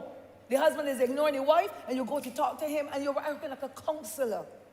There are problems with the children, you have to advise. The house, you give them ideas as to how to go about. You call up the agency, so our work is not just to come here and speak, but we are here also to listen to the residents, listen to everybody, and try to devise ways and means of minimizing these challenges that we have in our society. Barbados has been a peaceful place for so many generations. It has been one of the safest places on Mother Earth. And all of a sudden, we're losing that respect for others. We are losing the tolerance that we know has built this society. We are losing the camaraderie that would have come through, the community life and spirit that was unleashed across this island for people to work with each other and to help to lift up and motivate those who may be down and out when it comes to certain challenges they may have. And I want for this to happen again, Mr. Speaker, but there's so many niggling challenges coming through. Every day we are seeing something new. And this kite flying business in the night is the worst of it all at this time. It is the worst at this time. But Mr. Speaker, sir, you know, the burning of fire, burning of things in your backyard, and burning for 2 straight days, that too is adding to the illnesses with people with sinuses and so. But I'm not going to digress on that one this time, because I'm waiting for that kind of legislation to come as well, because people are still lighting fires 24/7. So to have to bother with the like flying and with the fire burning, and then the mufflers that are cut off with these bikes that are all over the place, and then the motor cars and all the other noises, Mr. Speaker, it is just making those of us who want to be stable, to be able to help others, making us just as uncomfortable. But what about those senior citizens? What about those little babies that might have been miserable all day? What about those in their nurseries? What about people in the children and the senior citizens in the senior homes? There are too many niggling problems, and the kite flying does not make life any more comfortable for them, sir. It really is a public nuisance, and I'm happy that the Honourable Minister and the team, the legal team, have come up with a pathway solution. And as he said, it's not something punitive, but we would wish people to adhere to the rules where we don't have to even deal with this legislation that is coming before us. We just want for those people, and the thing is that the cohort of those individuals that are really having these kites out all day and all night, Mr. Speaker, are not always young children or young people. Some very mature persons. I believe some women may be doing it too, but I mostly see men. And when you say what you have to say, they're highly annoyed. To listen to the calling program is not a comfortable thing at all. Perhaps it takes away from us, the politicians, being dealt with in a very negative way. But when people are calling from all areas in St. Michael, St. Lucie, St. Philip, St. Thomas, St. Joseph, and the other communities across Barbados, you hear kite flying, kite flying, kite flying. I've been to the doctor, I'm suffering with high blood pressure, but a kite was flying all day and all night. We're hearing ads coming on the radio from the airport, where they're asking persons not to fly kites in the zone of the aircraft. And then every time you pass, you can see lots of kites flying in the air, day and night. If an aircraft is passing over and this kite is really high, we don't know what might happen, then that will create the kind of tragedy or travesty that nobody wants to have. And therefore, I am supporting this piece of legislation, proposed legislation, to make sure that persons adhere to the law. Too many Barbadians, sir, are breaking the law. And they seem to think that they will get away with it. But it's only when, sir, the shoe is on your foot that you feel the pinch. And it is those persons who might be flying the kite all day and night, and they're not paying attention to anybody's feelings, to the hurt that they're imposing on people's lives. They can't rest, they can't go to work the next morning. If you're a security guard, sir, and you have to go to work for 6 o'clock in the morning, at 5 you have to be up. By the time you come in the evening at 5, you want to be able to rest. You're only a human being. But then you can't rest because the noise all over your house, all in your community, creating that big challenge of a nuisance. And therefore, I want to say how happy I am that the Honourable Member for St. Joseph and his legal team have worked on this piece of legislation. We need to get back to basics as a society. Good discipline. We must show empathy and sympathy for each other. We must be caring in a way and understanding. We must show the tolerance and the respect that are critical to be able to say we are a happy bunch of people on this little rock called Barbados. And to the time that many of us choose to do things our own way, and you're old and you're miserable, go and dribble. I hear some of them talk that. How can you go and dribble? You can't sleep, so you can't dribble. But only a human being can dribble down, Mr. Speaker, the person that is alive. And therefore, we need to be able to work not only with the young people in the community as they are now, and these kites flying and the different things that are happening, but our schools must be more prepared to work on discipline. Our homes first must be prepared to work on discipline and let our children know what is right from wrong. How you have to work with people to make them happy in your presence. Let them be comfortable. We need the intergenerational links to be functioning again if we are to turn our society around, not to the old time days as such, but to show that we are a mature nation, or we are maturing, and that there's mutual understanding and responsibility flowing in both directions among all of the people in this country called Barbados that has been our home. And our senior citizens, as you know, Mr. Speaker, you have a deep passion for them and those who are in the disabled community. And when we don't know what the future holds for us, we don't know how we may fall off a ladder and break a foot. We don't know if we may be walking and we get some kind of injury. We don't know if studying, we don't have the money to do things. We might come down with an aneurysm. We don't know what the future holds. So why not let us work together today to see how we could be more passionate, how we could be more caring, loving, and understanding of others. You know what, Mr. Speaker, when the shoe is on your foot is when you feel the pinch. And therefore, I want, sir, for us as a people to remember when we big up our society, and I'm talking to young people language, we're bigging up ourselves. When we show respect for the church is going on, a kite is over there, you can't even hear even though they have a speaker on. When you have the kite going on, and the old people are in the home, they can't hear, they can't rest. When you have it over their nursery, when you have it on the beach, when you go to recreate, when all these wonderful parks that the National Conservation Commission is establishing for people to have spaces of peace and or serenity and to be able to relax, and the kites are flying there day and night, it is no comfort for anyone. And therefore, as I said, when the shoe is on our feet, then is the time that we feel the squeeze. And therefore, sir, as I come to a close, we need to get back to basics and turn that monster around. And people now require more peace within their lives than ever before, especially with the impact of COVID. There has been so much grief across this entire island and the world, Mr. Speaker. Families have lost 2 and 3 relatives at any one time because of COVID. Persons have lost their mothers, their fathers, their children, their nephews, their nieces. So you need that peace and tranquility to help you through your grieving moments.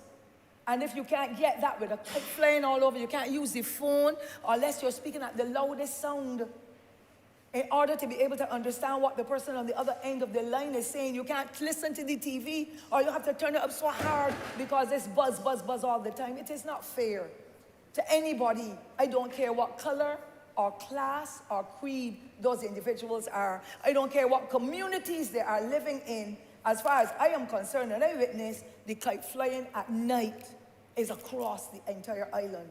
And we need to be more conscious as to what our actions are, and to be able to empathize with others and put yourself in my place. Were it me, would I like that to be happening to me? Would I want that nuisance around me or my house or my family that we can't rest? And therefore, we need to get back to basics in that respect. Mr. Speaker, I wish to commend the Honourable Minister for and his team for the actions that they have sought to pursue today. And I believe that the educational component has to go with this legislation now. Because a lot of people will not listen to what is taking place in here. And unless the Government Information Service and other entities, we use the social media platforms to be able to reach out and let others know it is an offense to fly kites with a bull in the night that will create a nuisance for others. A lot of people may not get the message, and the message must be well sent in order for persons to understand. So if somebody has to come, a young man, a rapper, a young woman, or whatever solo is, and make a tune out of it, and it has to be splashed on our TV, it has to be on our phones and all the other digital platforms we have, we're gonna have to do that, because not everybody will hear what we're saying. And it is not a punitive measure, as I said. It is for us to be able to get that peace and tranquility that all of us require at some point in time. Every human being needs to get a good, long rest, whether they're ill or mobile or whichever the situation is. And so I want to highly commend the minister. Our nation builders are our seniors. And we know how our numbers are escalating with senior citizens who are at home all day long, as I said earlier, in a nursing home, or who would want to see the kite flying in the daytime as part of a distraction, but not have anything to inhibit them from having a proper rest in the night. And so, sir, I want to indicate my support for this piece of legislation that we are coming with. I'll tell you the name now, sir, the Minor Offences Act of 2023. I want to lend my support, and I want to encourage Barbadians to work and stick within the law. And when we stick within the law, we do not have to worry about anything else. Whether we are driving, flying a kite, riding a bike, using abusive language, breaking the red lights, whatever it is, once we live within the law, as we have as a people before, when I believe our population was even bigger, we can do it again. But all institutions must come together. Faith-based groups, as I said earlier, the schools, the community groups, everybody, and present to the folk. These are the things that we have grown accustomed to doing. These are the things that we must stick to or adhere to if we are to be a cohesive society, sharing and caring and giving back to everybody, so that continues to be the happy place that we have made it to be because of working together to save our nation. And so, Mr. Speaker, I highly commend this exercise, and I pray that persons will continue to adhere to the laws to make sure that they do the right thing, and that persons who are in communities wherever they're else across this island, whether they be visitors or locals or not, that people feel more comfortable in the home, particularly at night. And I trust that they will hear, within the hearing of the voice of the Honourable Minister, sir, and others, that they will adhere to it, because they do not know when their day may come, when they have to be home for 6 weeks with illness, and that kind of noise continues, then it impacts on them. You don't have to have the experience to be able to respect what the principles are as outlined in this particular piece of legislation. And so, sir, I lend my support to this piece of legislation. Thank you very much.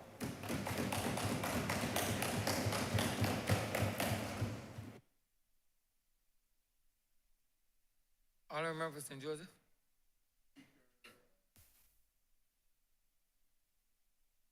Second time. The questions that the aforementioned bill be read a second time. All those honourable members in favor, please say aye. Those against, please say no. We think the ayes have it. Speaker, I beg to move that you do now leave the chair, and that this House resolve itself into committee for further consideration of the bill. Questions that the Speaker do not leave the chair, and the House resolve itself into committee for further consideration of this bill. All those honourable members in favor, please say aye. Aye. Those against, please say no. We think the ayes have it. We're trying to figure out when we can, if adjourn it to Monday or Tuesday. So we're trying to figure out to adjourn to Monday or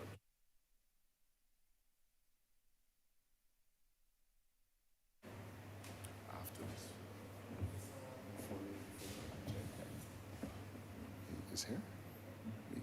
This Honourable House is now in committee. Maybe not. Clause 1. Beg to move that clause 1 stand part. The question is that clause 1 stand part. All honourable members in favour, please say aye. Honourable members against, please say no. Methinks the ayes have it. Beg to move that clause 2 stand part. Wait a second. The question is that clause 2 stand part. All honourable members in favour, please say aye. Honourable members against, please say no. Methinks the ayes have it. Clause 3. Beg to move, Mr. Chair, that clause 3 stand part. Wait a second. The question is that clause 3 stand part. All honourable members in favour, please say aye. Honourable members against, please say nay. Methinks the ayes have it. Clause 4. Beg to move that clause 4 stand part. Wait a second. The question is that clause 4 stand part. All honourable members in favour, please say aye. Honourable members against, please say nay. Methinks the ayes have it. Schedule. Beg to move that the schedule be the schedule to the bill. Wait a second. The question is that the schedule be the schedule to the bill. All honourable members in favour, please say aye. All members against, please say nay. Methinks the ayes have it. Report. Beg to move that you do not report His Honour the Speaker the passing of one bill in committee. The question is that I do now report His Honour the Speaker the passing of one bill in committee. All honourable members in favour, please say aye. Honourable members against, please say nay. Methinks the ayes have it.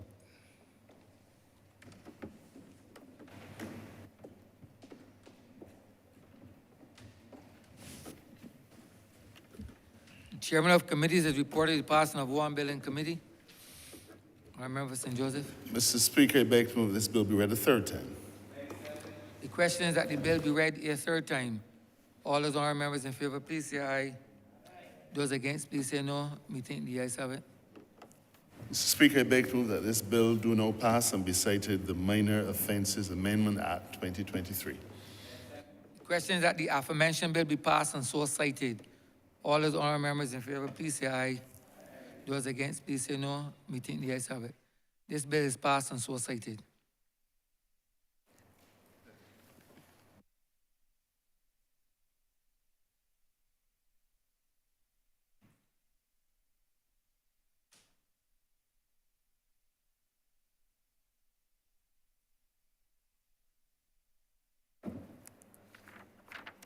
Recommittal of government notices, sir.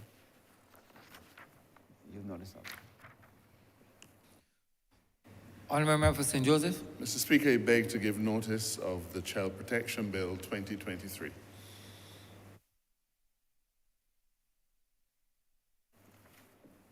Recommittal of first readings of bills. Honourable member for St. Michael South. Mr. Speaker, I beg to move the first reading of the Child Protection Bill 2023. The question is that the bill be read a first time. All those honourable members in favour, please say aye. Those against, please say no. Methinks the ayes have it. Mr. Speaker, I beg to move that this House do now stand suspended until 4:30. The question is that this honourable chamber be suspended until 4:30 p.m. All those honourable members in favour, please say aye. Those against, please say no. Methinks the ayes have it. This chamber stands suspended until 4:30 p.m.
The sitting is resumed. Thank you, Mr. Speaker. I beg to move the adjournment of the House until Tuesday, the 14th of February at 10 a.m. Beg to second that, sir. The question is that this honorable chairman be adjourned until February 14th, 2023 at 10 a.m. in the forenoon. All those honorable members in favor, please say aye. Those against, please say no. Me think the ayes have it. This honorable chamber stands adjourned until Tuesday, February 14th, 2023 at 10 a.m. in the forenoon.